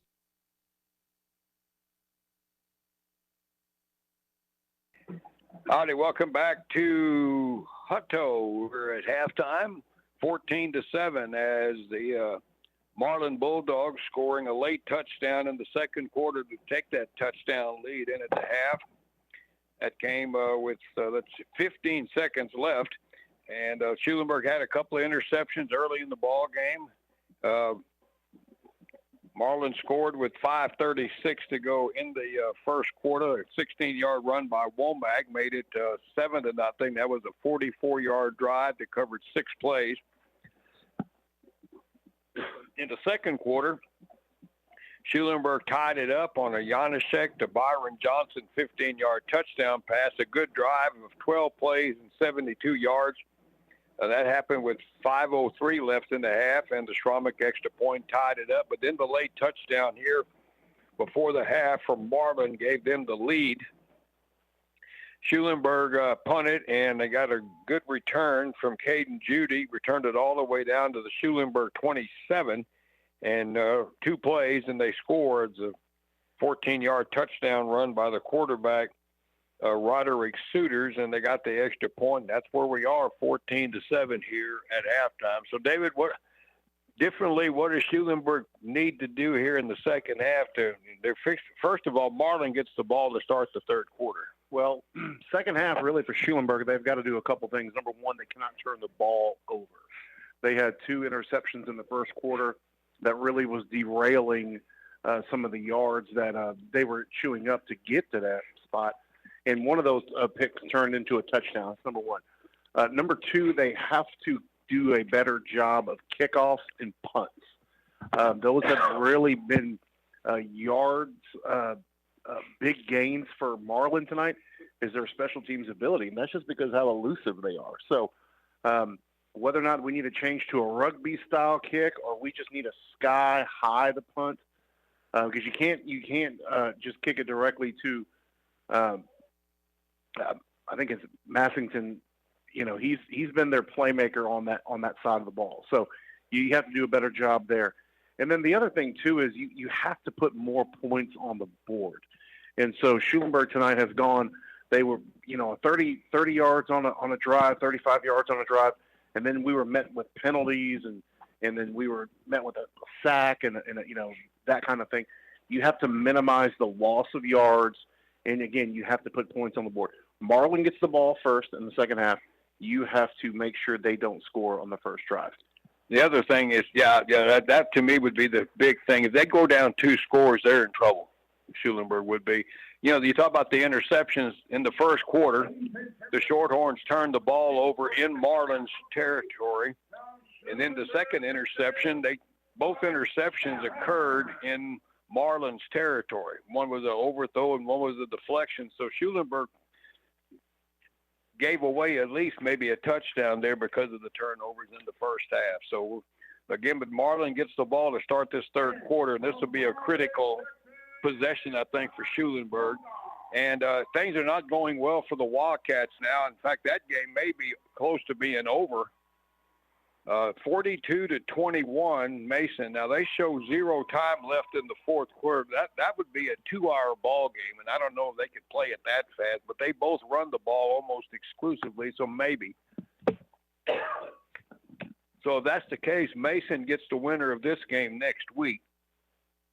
In LaGrange tonight, Refugio is beating Thorndale 44-14, and that game is in the fourth quarter at Lep Stadium down there. And Ganado, which is, I think, 3 in the state, which is in the district with Schulenburg and Weimar, is just blowing out Crawford 49-0. And they're not, and according to this, they're not at halftime yet. Yeah, another fun score to watch right now is Brenham and Liberty Hill. Liberty Hill up by 2 in the third quarter, 17-15. Shiner all over Bracketville tonight wasn't really a surprise to many people. They're in the fourth quarter. They're up 48-0 there in that game. Sealy right now trailing Hampshire Finette. Third quarter score there, 17-7. Hampshire Finette there with the lead. Yoakum all over Fairfield right now, 49-13. That's a third quarter score. At halftime, Elgin's down to Richmond 58-0. So again, that's a blowout there. Weimer's in trouble there with Mason, so hopefully they can get some points back on the board. George West so far at the halftime hasn't scored anything.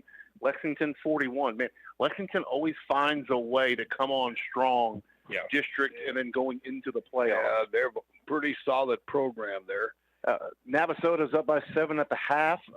Silsbee up on Belleville. Third quarter score there, Silsbee 20, Belleville 10. Again, Silsbee, part of that East Texas Iron Curtain there of talent. All the talent is in East Texas and the Metroplex, and they really do. So I'm surprised that they're up 20-10. Again, third quarter, 9 minutes left in the third there.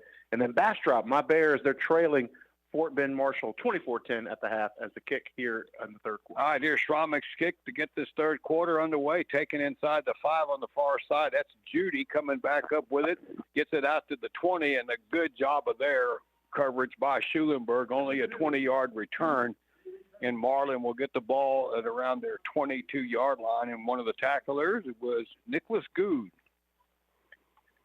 Well, we got a second here. Football fanatics, not just fans, but fanatics, don't miss out on the opportunity to be a part of the Texas football history where dreams are realized, legends are born, and where unforgettable moments unfold before your very eyes. Mark your calendars for the UIL State Football Championships, December 18th to the 21st at AT&T. That might be the best games played at AT&T Stadium this year. 6-man all the way up to 6A. Go to uiltexas.org for more details about the state championship football games. All right, first down for Marlin. Spread formation. Suitors, the quarterback, will take it up the middle and pick up about 6 or 7 yards out near the 28-yard line.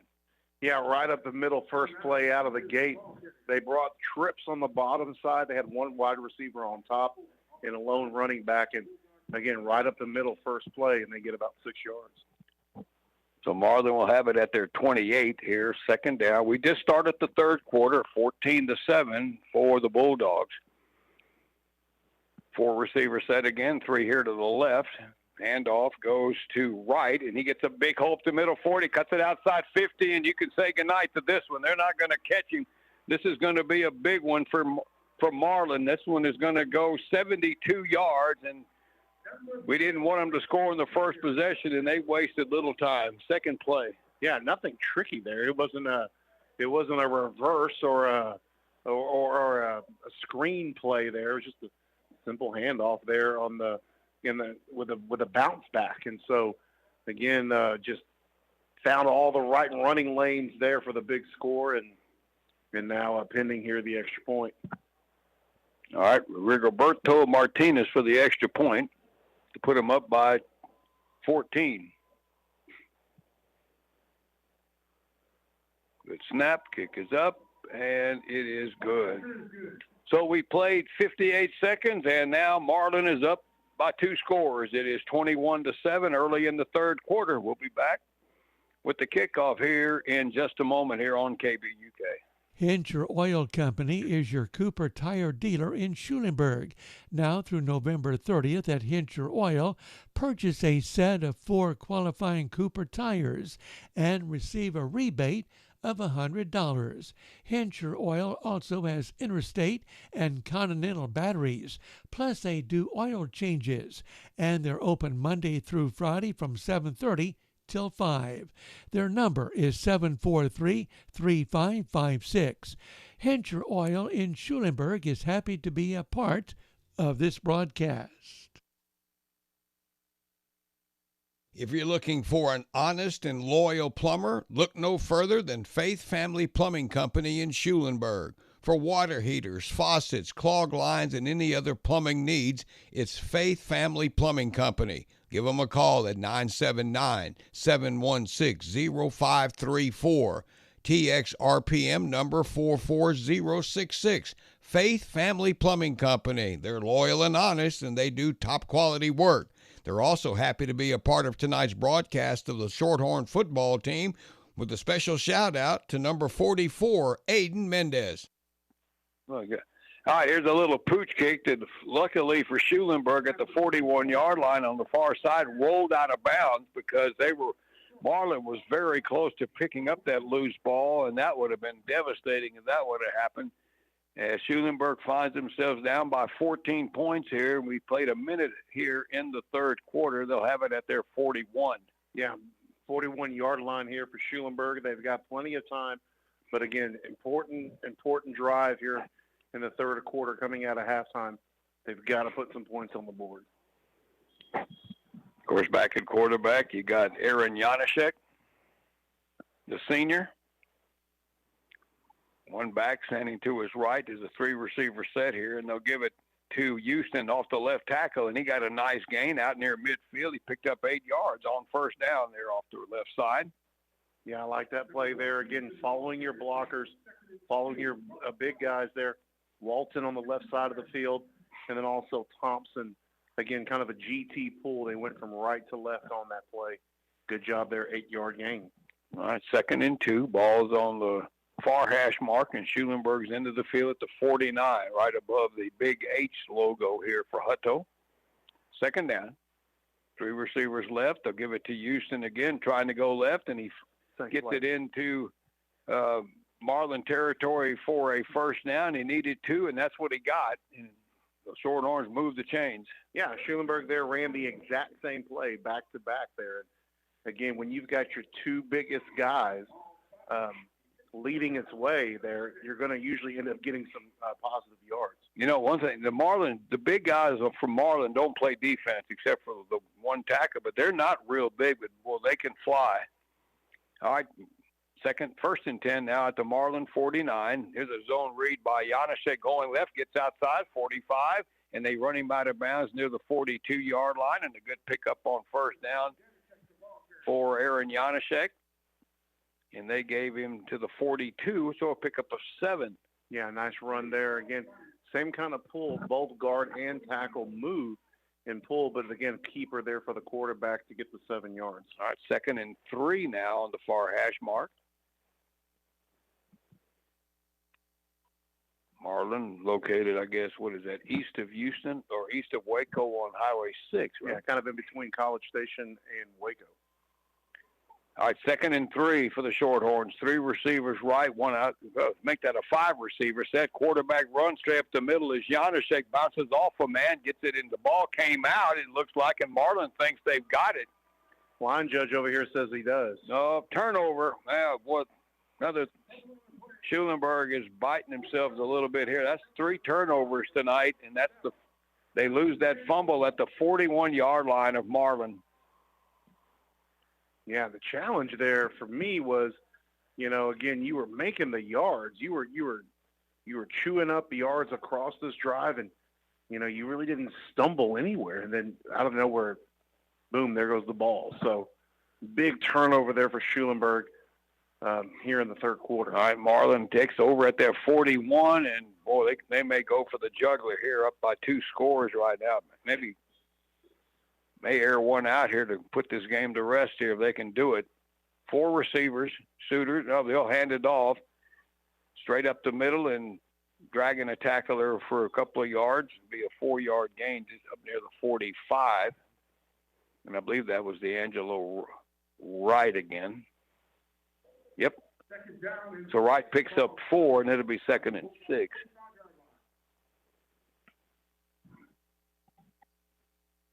Ball's squarely between the hash marks here on 2nd down. Clock moving at 8:30 to go in the 3rd. Again, they go 4 receivers, a running back to the left of Suter, and he'll drop back, fires one out here in the flat to Womack, and he gets it out near the 48-yard line. He's shoved out of bounds by Jay Shionda after a gain of only 3. It'll be 3rd down. Yeah, big 3rd down here. You're almost in 4-down territory for Marlin, so if they're going to try to stop him on this drive, they have to have a good 3rd down stop right here. 3rd and 3 at the 48 of Marlin. Under 8 minutes to go in the 3rd quarter. Again, they go 4 receivers. Suitors will keep it right up the middle, works his way forward, but he is stopped right at the line of scrimmage. A good play by big defensive lineman Marshall Wellborn, no gain, and it's 4th down. Yeah, that was a good stop there by him. I think his blocker just completely missed him because he was right there in the backfield ready to go. And Marlin says they're punting, Gary, but I wouldn't trust this one at all. It is 4th and 3. Suitors is the punter, the quarterback, so that's enough to make you be a little bit skeptical here. They have a 2-score lead here.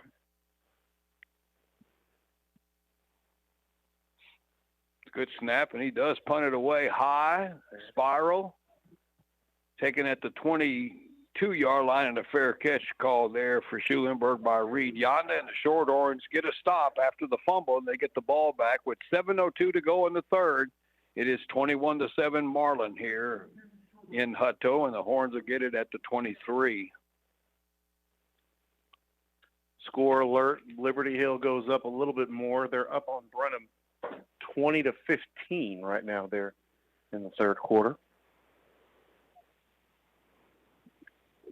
I think that Weimar game is a final now, isn't it? I don't know. Every time I look up, they change the time on that Weimar game, so I don't know what to believe there. Well, Silsby scores again, so now Silsby 27-10 over Belleville. Ooh. In Belleville, it's not what you would call a come-from-behind team with that offense. 1st and 10. Here comes Janashek on the quarterback keeper around the right side, and he's just run down with a speedy play by Kayar Young, and that's going to be a loss of a yard. Number 3, Janashek, the ball carrier. 2nd down. So it's 2nd and 11. Again, this defense only gave up 111 points in 11 games. All right, 4 receiver set now for Schulenburg. Janashek out of the shotgun. He's got a running back to his right. 3 down linemen. They sent 5 again. A quick pass ball caught here by Johnson. Tries to pick his way up the field a little bit, but not much. Out near the 27-yard line as Jordan Womack got him down, and the Horns have 3rd and long once again. And they only picked up 5, and they have it at the 27, and they need 6 yards here for the first down. Clock moving along. We're under 6 minutes to go in the third. 3 receivers on this formation. Reed Yonda is here set to the near side, 2 to the far side of the field. Janashek back to throw under pressure, fires one, trying to get it out to Reed Yonda. The ball is caught at the 48-yard line, and he is forced out of bounds on the reception. I'm not sure they know where he went out of bounds. I think it was Schulenburg got a pretty good spot there, but they'll take it at the 44-yard line. That was a really good throw there. Yeah, nice job there. Again, good job staying under the ball there. Yonda makes the catch near the sideline. Beautiful throw there by Janacek. Moves to the chains, keeps the drive alive, first down. 29 yards there, and the Horns have it at the 44 of the Bulldogs, needing a score here desperately, down by 14. Clock is stopped at 5:35 to go in the third quarter. Zane Brennick is in the slot on the near side, and the wide out is Byron Johnson. They got 2 receivers on the other side as well. Janashek back to throw, quick pass. That ball is caught at the 38-yard line. That's Yonda again, cuts it outside. He has a first down near the 31-yard line. 1st and 10, Shorthorns. They marked him 13 yards, first down. And again, the hits on Janacek continue. Again, Marlin just keeps bringing a guy to basically blitz every play, and so it's been hard for Schulenburg to pick up, but that's 2 back-to-back hits that Janacek has taken on the outside blitz. There's a basketball score. Round Top Carmi beat McDade tonight, 49-48. All right, 1st and 10. Janacek back to throw. He's got some time now. He flushed it out, coming right, gets it away, and just got rid of it. And he was under duress and just threw it away. And he had a receiver in the area and out of the pocket and all, so it's just incomplete.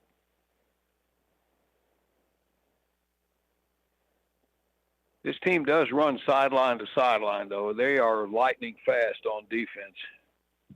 So 2nd down, that'll stop the clock at 4:55 left in the third quarter. Also in the fourth quarter right now, Columbus 41, Palatine Westwood 14. So Columbus looks like they'll be advancing to the next round.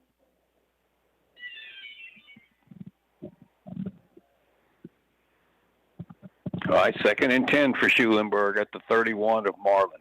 Janashek zone read going left, cuts up, gets about 3, maybe 4 yards, following lineman Roderick Walton. And for sure in 4-down territory at this point of the game, down at the 27. 3rd and 6.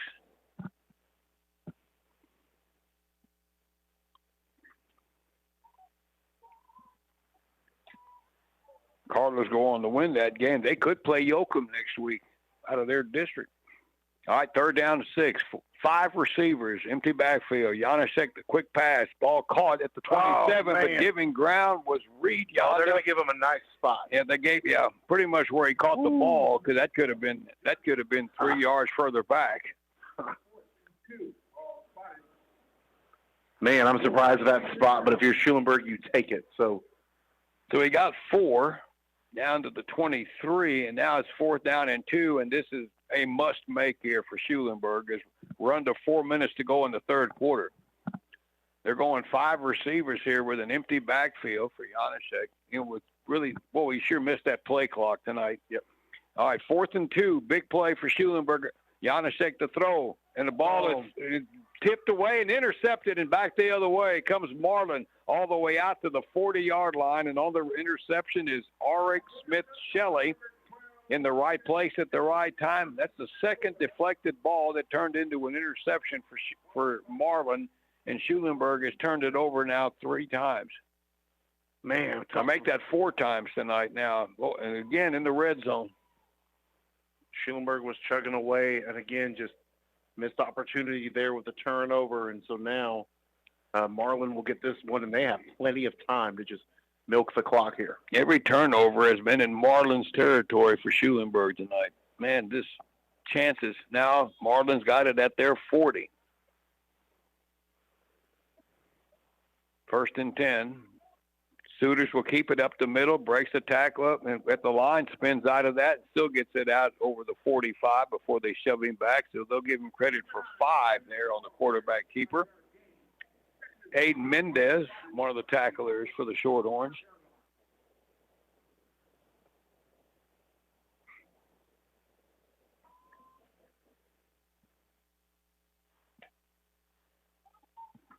All right, 2nd down. Under 3 minutes here left in the 3rd. Suter back to throw toward the flat. The ball is caught at the 48. That is Judy, and he'll get knocked down a yard short of the 1st down. Coverage for the Shorthorns making the tackle there was Cooper Damel. And again, just a yard shy of the 1st down there, so 3rd and 1.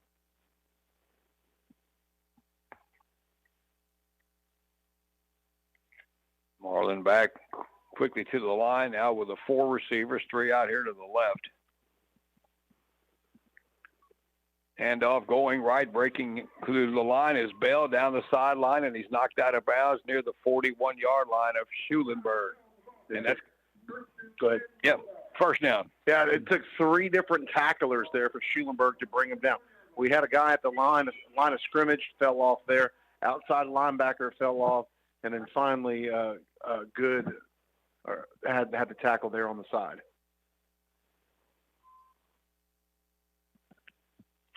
Well, that clock is flying. 2 minutes to go in the 3rd. They have it at the Shorthorn 41. Up the middle goes right, and he'll get a couple of yards inside the 40, down near the 38. Pick up a 3 there. Again, Javon Lure is one of the tacklers. And again, I think right now Marlin is just keeping it a basic vanilla playbook here. They're just going to pound it up the middle and kind of shoot it to the corners. They really have Schulenburg right now playing on their heels. And they're chewing up the clock. All right, 2nd down and 7. Suitors to throw into the flat. The ball is caught here at the 40-yard line, but wrapping him up quickly is Jay Shonda, and that's going to be, that's going to be a loss of a yard as they got it out to Jordan Womack, but a good play defensively by Jay Shonda. Yeah, Yonda right there on the coverage. Again, just one of those things there for him. He just grabbed on and held every way he can. He was trying to wait on somebody else to help him make the tackle, but a good stop there. 3rd now and about 8. 50 seconds to go in the 3rd. Schulenburg has to get a stop here. 3rd down and 8 at their 39. They shift the defensive line around, and now we got flags flying, and what are they going to call here? I don't know if they're going to call this on Schulenburg or if they're going to call this on Marlin, but if they call it on Marlin, it's probably going to be the right call. Okay. Yep. I didn't know if Schulenburg danced over the ball when they were subbing their guys, but 5-yard penalty will go against Marlin. That'll take it back to the 44, make it 3rd down and 13 now. And the clock just keeps on running down to 35 seconds. Mason 56-28 over Weimer tonight. All right, here's Suitors back to throw. Got a man wide open at the 35. That's Butler, and he's going to have a first down at the 30-yard line on 3rd and 13. They converted. Yeah, that'll probably be the last play here of the 3rd quarter. They're in no hurry. They're going to want to let that clock go as quick as I think they're. So Weimer season comes to an end tonight at 7-5, losing to the Punchers, 56-28. Yep, they're going to let it go. And the 3rd quarter comes to an end here in Hutto, and the Bulldogs are in control. It's Marlin 21, Schulenburg 7. Shorthorns have turned it over 4 times tonight, and that's a big part of this game. 4th quarter coming up in 60 seconds. When was the last time you sat down for a home-cooked meal? Well, the Oak Ridge Smokehouse restaurant in Schulenburg takes pride in old-fashioned country cooking, like their world-famous fried chicken. They serve breakfast, lunch, and dinner. Select from the buffet or order off the menu. A home-cooked meal without the hassle. The full buffet is available all day, every day. Turkey and dressing is served on Sunday, and during November, the breakfast buffet is only $9.99 Monday through Friday. Oak Ridge Smokehouse Restaurant will be open Thanksgiving Day until 2 p.m. You can also order your Thanksgiving meal ready for your table. They do catering. Make your holidays easier than ever. Great desserts, kolaches, homemade bread, strudels, and pastries. Located at 712 North U.S. Highway 77 in Schulenburg. Call them at 979-743-3372. Open 6 a.m. to 8 p.m. 7 days a week. Oak Ridge Smokehouse Restaurant for real down-home cooking, service, and selection. All right, 4th quarter here in Hutto. Marlin's got a first down at the Schulenburg 30-yard line, leading by 2 scores.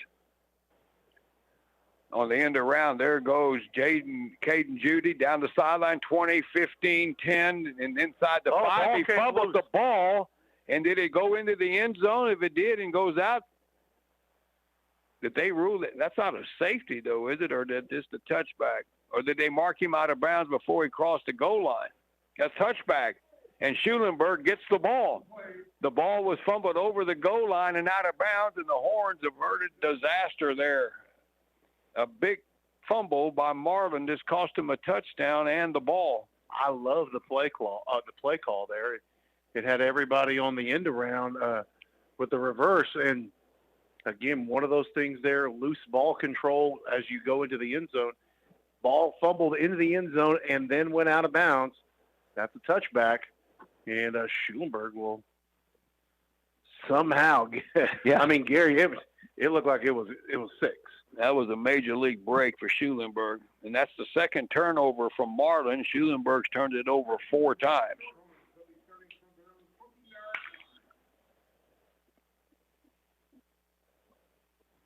Schulenburg gets a reprieve there, but they got to work quickly here. They only got 11:49 to go to make up a 2-score deficit here.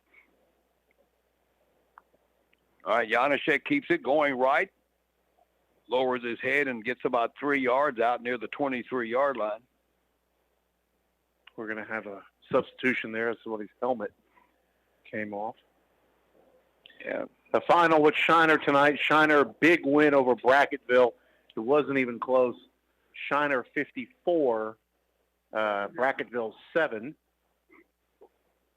And Brenham goes on top now. They're in this one. They're leading Liberty Hill 23-20. Good game there. 2nd down and 7 for Schulenburg. They're 23, 5 receivers, empty backfield. Janaszek quick drop and throw, and it's almost intercepted.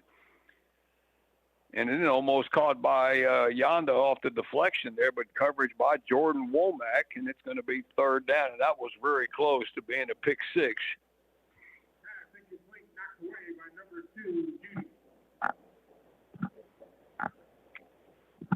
So 3rd down and 7. Clock stop with 11:07 left.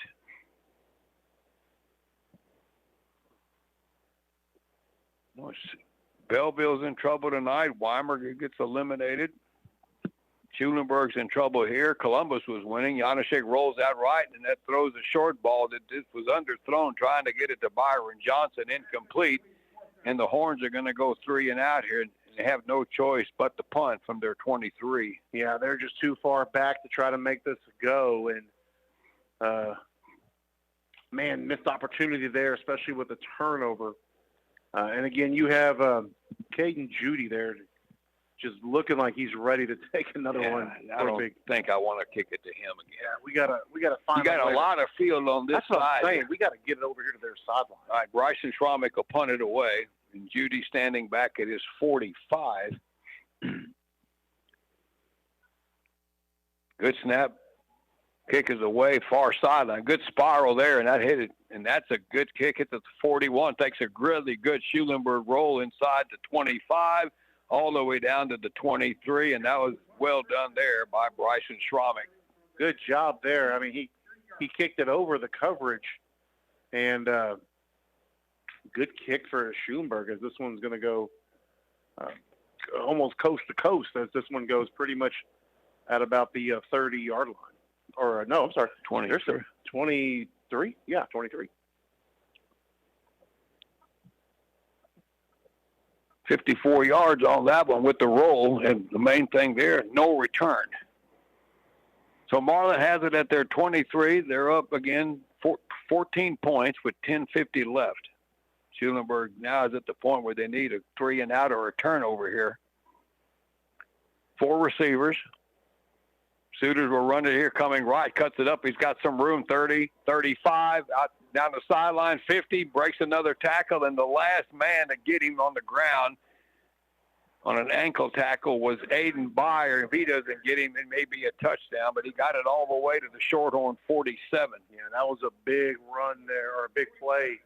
And again, just, Schulenburg right now, they're on the struggle bus to keep up with these big plays. The struggle bus? Yeah, they're on the struggle bus right now. It's 30. They're just getting a hit from all sides, special teams and out on offense. 30 yards on the carry all the way to the Shorthorn 47. Suter will hand it off up the middle, and nothing on this one. Well defended there. Tyron Bell got the carry, and he ran right into Preston Hahn, and that's a loss of a yard.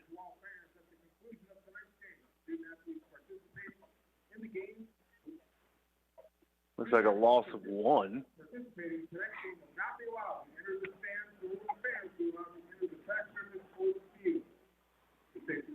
All right, it is 2nd and 11 at the Shorthorn 48. Now they go 4 receivers.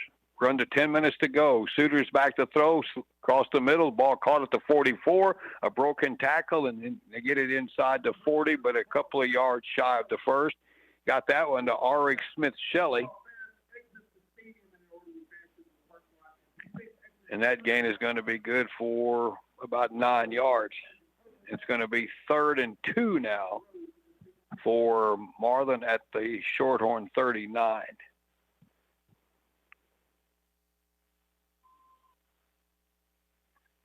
And once again, Mason awaits the winner of this one next week. 3rd and 2, and we get a whistle and a stoppage of play before the snap, and it's maybe a false start. There you go. Yeah, Schulenburg was dialing up a blitz. They had a middle linebacker that was that kind of spun around to a defensive end, and that left side of Marlin kind of jumped there and anticipating the blitz, but 5-yard penalty. Takes it back to the 44, so it's 3rd and 7. Again, 4 receivers. The ball's on the far hash mark. Suitors to throw, swings it out into a flat. Wide open is Judy down the sideline, 35-30. 20, one man to get around, and he does, and he walks in for a touchdown on that little pass out into the flat. Turns into a 44-yard pass and run, and the Bulldogs have just blown it open here with that touchdown here almost midway through the 4th quarter. Yeah, again, just when you get Judy on the corners like that, he's by far the fastest guy on the field tonight, and that man can run. I mean, there's just no doubt about it. All right, here comes the extra point. Rigoberto Martinez.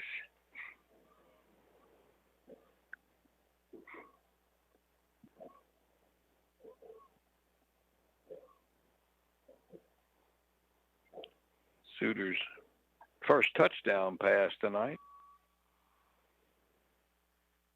That one good for 44 yards. And there's only 8:42 to go in the ball game. Quick drive, though. Only, let's see, 1, 2, 3, 4 plays.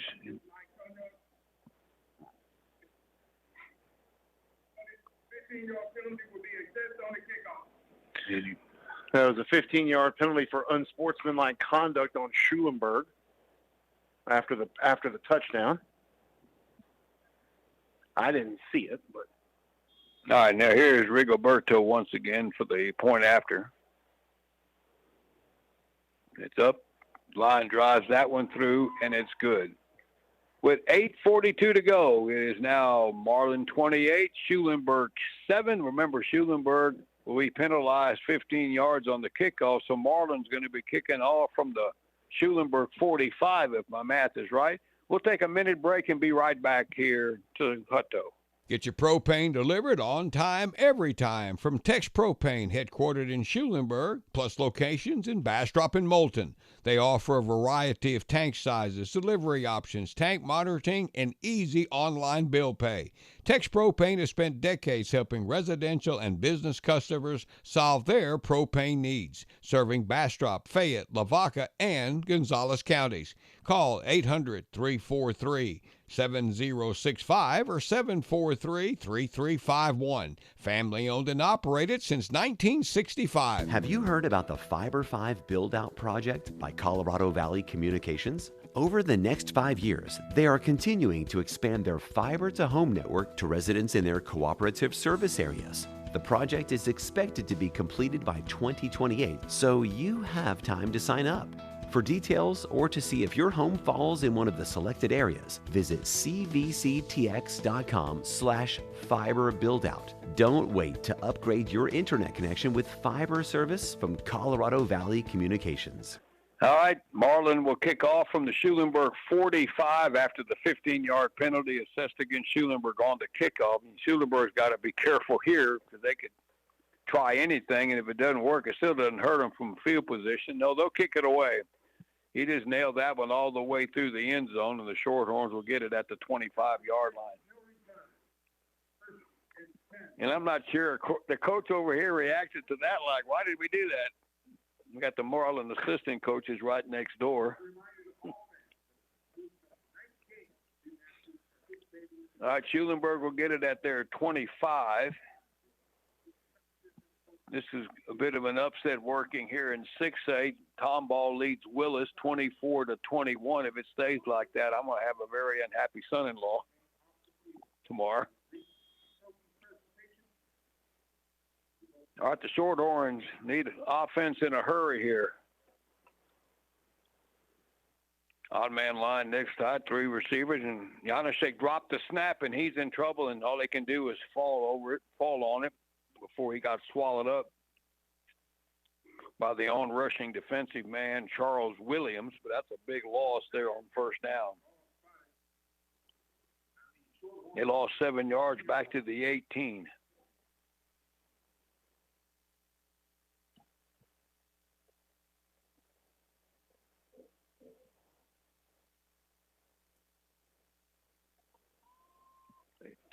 All right, second down and long. Schulenburg has 3 receivers here to the just near side. 1 back. Janaszek back to throw. Still looking. Now he's under pressure, and down he goes back inside the 15. Jordan Womack on the sack.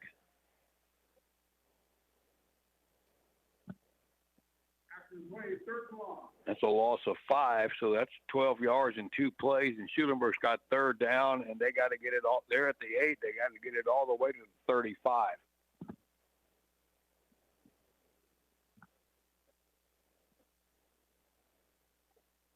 Ball's at the 13-yard line.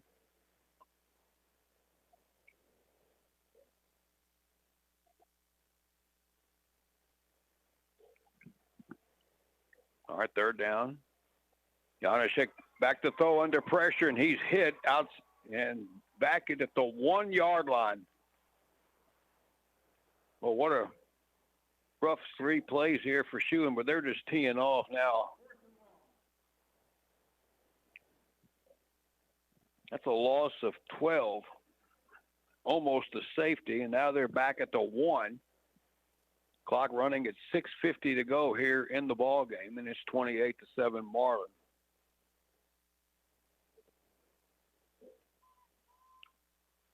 Willis is taking the lead on Tomball, 28-21, 28-24. All right, Bryson Schromick is standing right at the back end of the end zone here. Gets a good snap and gets the punt away. Spiral will hit at the 32 of Schulenburg, takes a little bit of more of a neutral roll, and it's going to roll dead at the 35, and Marlin will be set up in great shape after their defense created losses on 3 straight plays of 24 yards, and they had to punt from their own 1-yard line.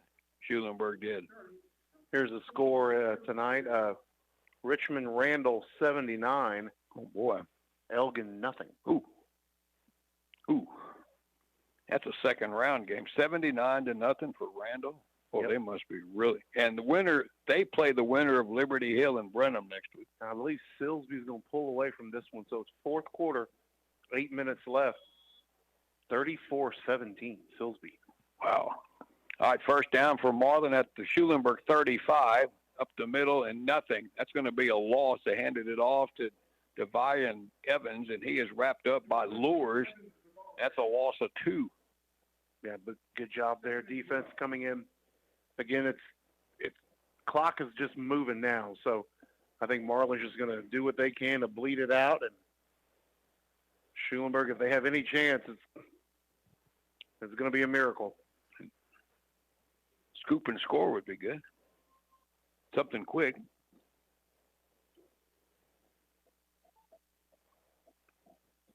All right, 2nd and 12. Hand up the middle. There's a big hole for Evans, and he gets that yardage back and more, and he picks up a first down all the way down to the 19-yard line.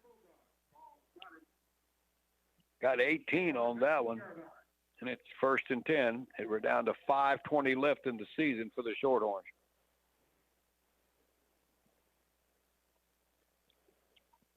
Hey, Yoakum was a big winner tonight, too.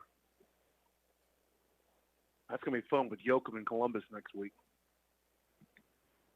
All right, 1st and 10. There goes Suitors rolling left. He's going to run. He's got the 10. He's got the 5, and he's going to walk in untouched for the touchdown. And the Schulenburg defense just looks exhausted all of a sudden, as this one all of a sudden has turned out to be rather one-sided when it was a very competitive ball game up into halftime. But Marlin's speed is just taken over here. The athleticism is just taken over here in the second half. It's a 19-yard run for the touchdown. With 5:01 to go here in the ball game. Kick is up, and once again by Martinez, and it's good. New score, 5:01 to go. Marlin 35, the Shorthorns 7. We'll be back with more right after this. 60 seconds here from Hutto. At Fayetteville Bank, we're more than just your bank. We're your friends and neighbors. With personalized service, competitive rates, and local expertise, we're here to help you reach your financial goals. Whether it's a home loan, business support, or everyday banking, we've got you covered. Fayetteville Bank, where relationships matter. Visit us today in Fayetteville, LaGrange, or Schulenburg and experience banking with a personal touch. Trust local, bank local. Fayetteville Bank. Member FDIC, and equal housing lender. Novak and Company in Schulenburg is ready to help you with your tax and bookkeeping needs. Call Novak and Company at 979-743-3213 to schedule your appointment. Find out how they can help you with your personal or business bookkeeping needs. Novak and Company supports the Schulenburg Lady Horns and Shorthorns, and they are proud to be a part of this broadcast. Novak and Company, located at 720 Lyons Avenue in Schulenburg. Their number, 743-3213. All right, here's the kick, a short kick. Schulenburg Fault gets on it at the 34-yard line, and that's where they will take over here in the waning moments now. 4:54 to go, and right now it is all Marlin. Nicholas good on the return for Schulenburg. After that punt, because Schulenburg punted out of their end zone, only a 35-yard drive in 3 plays suited a 19-yard run. That's his second touchdown run tonight to go along with the passing touchdown.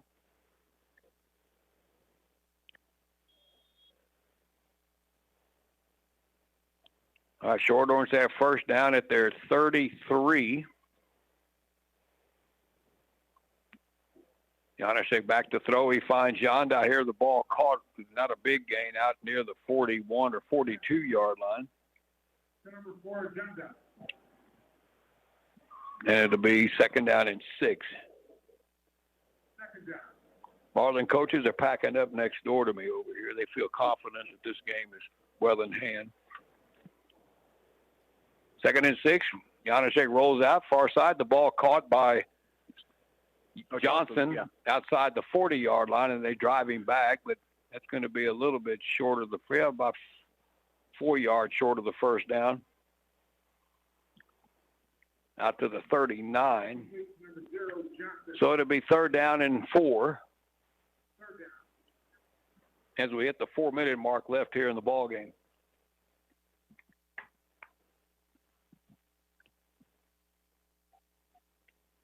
Well, it'll be a game of purple next week between Mason and Marlin. 2 contrasting styles there. Third down and a yard for Schulenburg. Janusek back to throw. Under pressure, gets by, escapes one man, still has it rolling back, fires across, and he got a man caught. Ball caught at the 49 and racing it down the sideline, getting it inside the 40-yard line. A good pass and run for Byron Johnson there. Again, under duress for Janusek. He was trying to find somebody open, slipped through a sack, still remained on his feet to throw. And actually, I think that reception there made by Zane Brennick. But we got a timeout taken by Schulenburg with 3:25 left, 35-7. We'll take a 30-second break and come right back. Hey everyone, this is Travis Vonashek with Chuck Brown Ford. If you're in the market for a new or pre-owned vehicle, let our family help yours get the one you've always dreamed of. With new inventory arriving daily, our friendly and experienced sales staff will make your next buying experience easy and enjoyable with our pressure-free environment. We offer a wide variety of financing options as well that will save you money. Give us a call at 979-743-4111 or visit us online at chuckbrownford.com. Come on in. The coffee is on us at Chuck Brown Ford, located at 315 East I-10 Frontage Road in Schulenburg, where our reputation is your guarantee. Right, welcome back. First and 10 for Schulenburg at the 38 of Marlin. Horns would like to get another score here before this game wraps up. We have 3:25 left.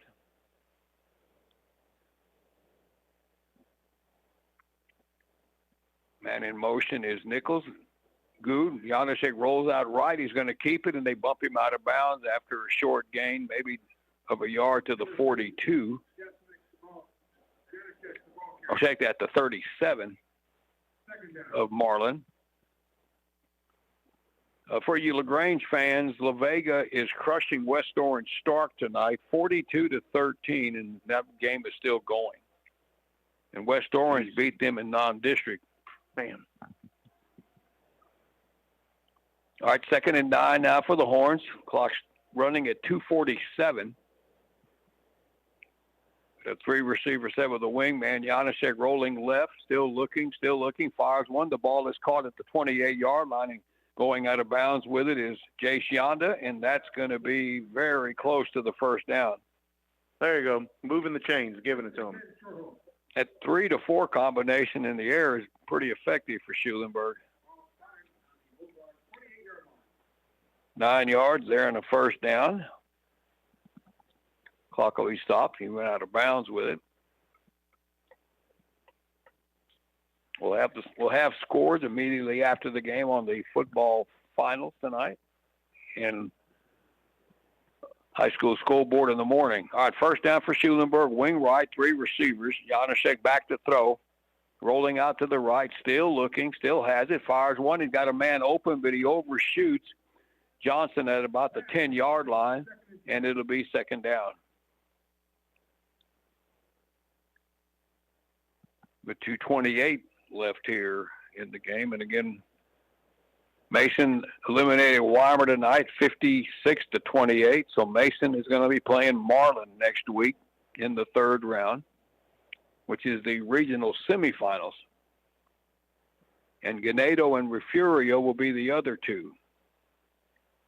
Ganado knocked Refugio out last year.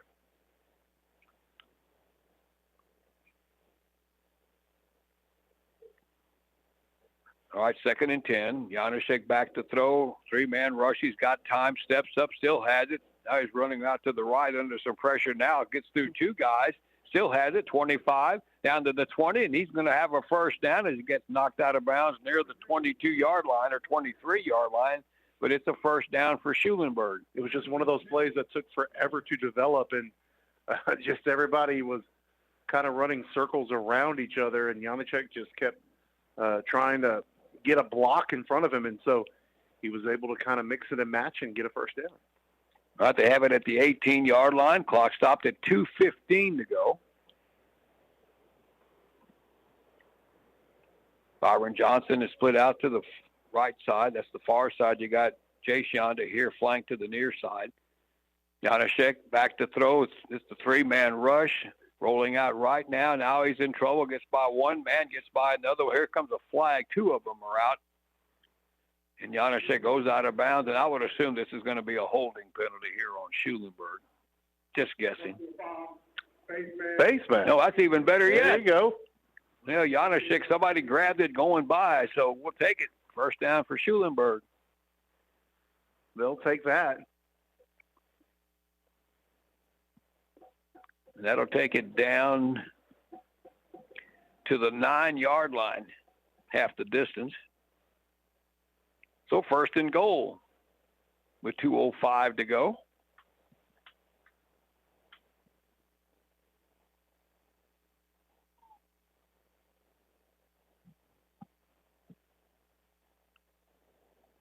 Running back is Tavondrick Ellison, set to the right of Janusek. There goes Jan in motion. They give it to him up on the jet sweep, going right, gets it in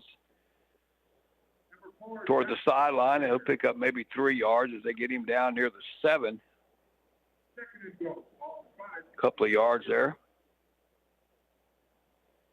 Second down and goal for Schulenburg at the 7-yard line.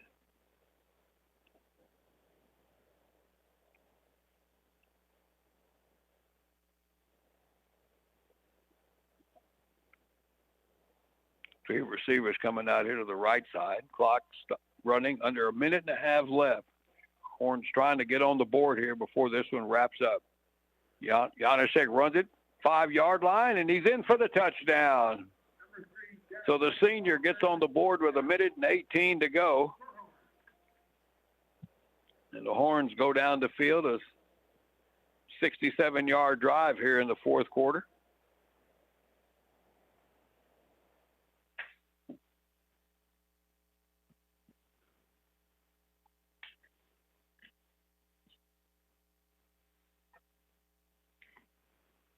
Bryson Schromick will attempt the extra point. Janusek is the holder.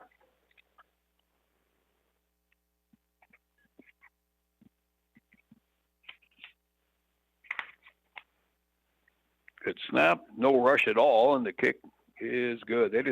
Marlin has pretty much just stood up and watched it go through the uprights. 35-14 with 1:18 left here in Hutto. We'll have the kickoff for you in 60 seconds. I'm Brett at Leon's Electric and Plumbing, and I want to help you get that new efficient Trane heating and cooling system for your home or business. Trane's reputation is quality, same with Leon's. We have been around over 60 years by delivering what we promise and have a fully trained service department to back up our sales. Call me, Brett, at 866-743-3056. Get a free estimate, no gimmicks. Remember, it's hard to stop a train. License TACLA 010-545C. When it comes to caring for your loved ones, the continuum of care retirement communities of Schulenburg Regency stands alone. With Regency Home Health, Regency Nursing Center, Cottage Place Assisted Living, Regency Retirement Villas, Family Fitness and Outpatient Rehab, plus Jefferson Place Assisted Living in LaGrange. To find out more, visit srnctx.com. Family owned and operated, Schulenburg Regency is proud to be a part of this broadcast. All right, welcome back to Hutto. The Horns picking up a short touchdown run by Aaron Janaszek, finishing up a 9-play drive that covered 67 yards. And the onside kick, and Judy picks it up, and he's racing down the sideline inside the 20. So Schulenburg went for the onside, and Caden Judy, who's been a real pain in the rear end tonight for Schulenburg on the returns, runs it back down to the 17-yard line. Number 6, Ray, on the return, first. Let me correct that. That was not Caden Judy. That was Jaden Gray. When Marlin gets the ball at the 17-yard line after the return,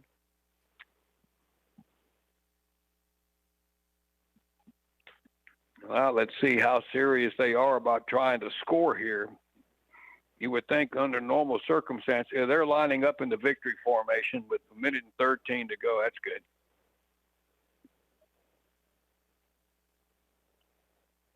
There's a snap to Suitors, and he'll take a knee. And the clock will continue to run. Schulenburg will not stop it here, I would assume.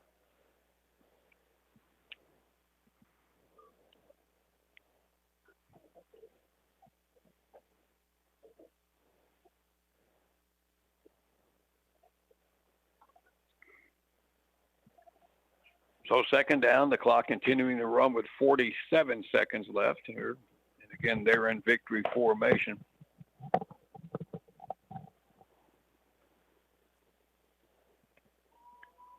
And another knee. And that's going to be it. They don't have to snap it again. So the season for the Schulenburg Shorthorns comes to an end tonight here at Hutto. They will finish up at 8-4. And Marlin goes to 9-3, and they move on to meet the Mason Punchers next week, to eliminated Weimar 56-28 tonight. And the final in this one is going to be Marlin 35 and Schulenburg 14 as they line them up. And that's the ball game here from Hutto Hippo Stadium. And David, quickly, we'll take another break here in a second, but the athleticism of Marlin really took over in the second half. Yeah, that's really where they did. They took advantage of big mistakes from Schulenburg, and again, their guys when they're in open spaces, they can gobble up the yards quick. And so, Caden Judy was kind of the MVP of the second half for Marlin here tonight, because again, his athleticism. The quarterback able to stay away from sacks and Suitors. Again, I think defense playing lights out. I mean, they played a really good job there.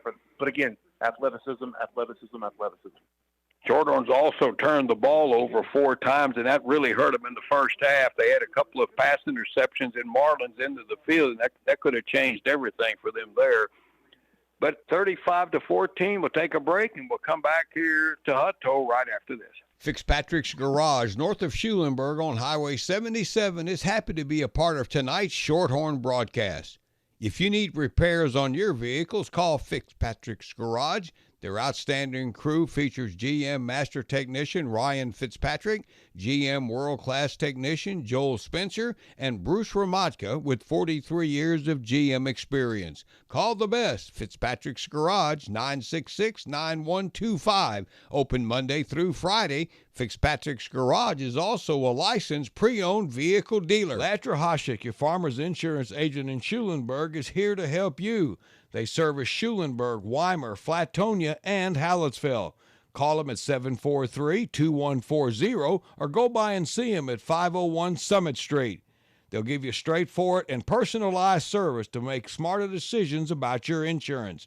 Whether it's auto, home, renters, business, or even motorcycle. Latcher Hoshik, your farmer's agent in Schulenburg. Remember, they service Schulenburg, Weimar, Flatonia, and Hallettsville. They're proud to be a part of today's broadcast. Willie Joe's Processing is a true full-service butcher shop with daily fresh-cut meat. They offer custom processing of deer, beef, and pork. And for gift-giving, Willie Joe's has great gift packs to choose from.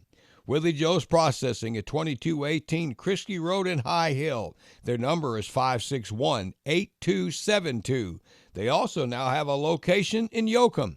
Willie Joe's Processing wishes the Lady Horn volleyball team good luck with special shout out to number 6, Clara Magliolo. Grauman's True Value in Schulenburg has been locally owned and operated for over 40 years. Christmas is coming, and their beautifully decorated trees are up.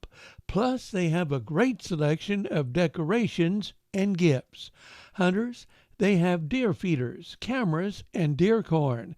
Grauman's True Value in downtown Schulenburg at 515 North Main.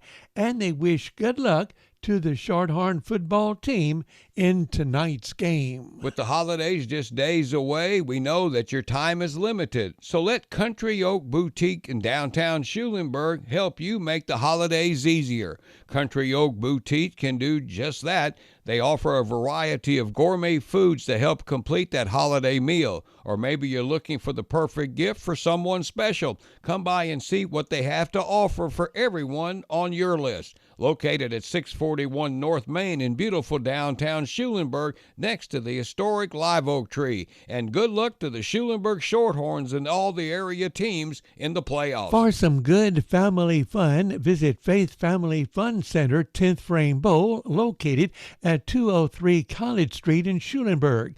Bowling is a great activity with family and friends, and there's also games and pool tables.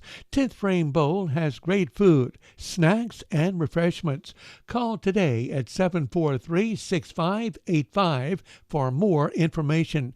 10th Frame Bowl wishes the Shorthorns good luck in tonight's playoff game, and they're happy to be a part of this broadcast. What's the biggest myth about interscholastic performing arts? That you have to be the most talented or experienced to participate. The truth is, anyone can be a part of their school's performing arts. There are countless opportunities for students to participate, from theater, choir, and band to speech and debate. The bottom line, if you want to perform, there's a place for you. This message presented by the NFHS and the UIL. Howdy, welcome back to Hutto as we wrap it up here this evening. And the Schulenburg season comes to an end tonight, 35-14. They finish up at 8-4, and Marlin now at 9-3 moves on to take on the Mason Punchers next week, who defeated Weimar tonight. Schulenburg's 2 scores tonight, picking up one in the second quarter. Janaszek to Johnson, a 15-yard touchdown pass, and then Janaszek scores on a short run late in the ball game for their 2 scores tonight. But again, as we talked before we started, Schulenburg couldn't turn the ball over. They did 4 times. The return game was critical for Marlin with their speed and the athleticism. This took the game over in the second half. Yeah, again, they had a really good team last year. I think you said they won 11 games. They kept a lot of that talent for this year. And again, this is a team that puts points on the board. They've scored over 227 the last 6. They only gave up 29 in the last 6. So credit to Schulenburg tonight. Again, they kept it close first half, only down by a touchdown.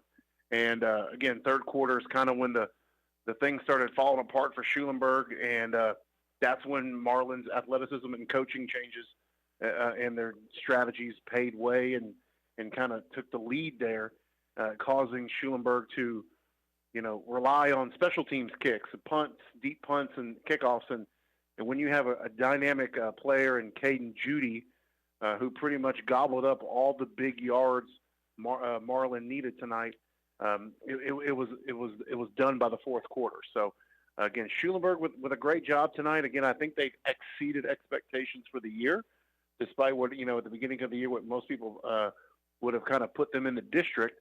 And they lose to a team that could potentially maybe even beat out Mason next week. So yeah, that's going to be a fun game. If you go strictly on athleticism, it's a power game against their speed, and that's basically what it comes down to. And so yeah, you're right. That two contrasting styles. All right, Schulenburg, 2 years under Coach Luke Hobbs. His record is 13-10. Went to the playoffs both years, but they do lose a number of seniors off this group this year. But things are heading in the program is in a good spot right now for Schulenburg with Coach Hobbs and the staff, and they're making strides every year. And next year, you would figure they'll be in the mix again next year. But again, a difficult district. As long as Ganato's in that district, it's going to be tough. But and Weimar tonight also has had 2 decent years back to back, but they ran into another powerhouse out of the Hill Country tonight in Mason, and their season came to an end. So it'll be Mason and Marlin next week in the regional semifinals. And this is the marquee matchup next week. Will be Refugio and Ganato once again in the playoffs. Last year, Ganato got the best of it late in the playoffs, and they went on to the state semifinals. And I'm sure Refugio has had that score probably on the blackboard since the day it was over last year, so they get a shot at each other, at them again. And our final score here tonight was Marlin 35 and Schulenburg 14. We want to thank a great list of sponsors tonight who made it possible: Hincher Oil Company, Oak Ridge Smokehouse Restaurant, Faith Family Plumbing, Tex Propane, Colorado Valley Communications, Fayetteville Bank, Novak and Company, Chuck Brown Ford, Leon's Electric and Plumbing, Schulenburg Regency, Fitzpatrick's Garage, Lad Trahashek's Farmers Insurance Group, Willie Joe's Processing, Grauman's True Value, Country Oaks Boutique, and 10th Frame Bowl. Thank all those folks for making it possible. We thank y'all for listening. Thanks to David Tofa once again making that little journey from Bryan College Station over here this evening. And as always, thanks to Mike Anders. And again, the final tonight from Hippo Stadium, Marlin 35 and Schulenburg 14. We'll have a Friday night football finals for you here in a little bit, and the scoreboard show tomorrow morning at 8:05. That'll do it here from Hutto. For Mike Anders and David Toffel, I'm Gary Dushek. Good night, everybody.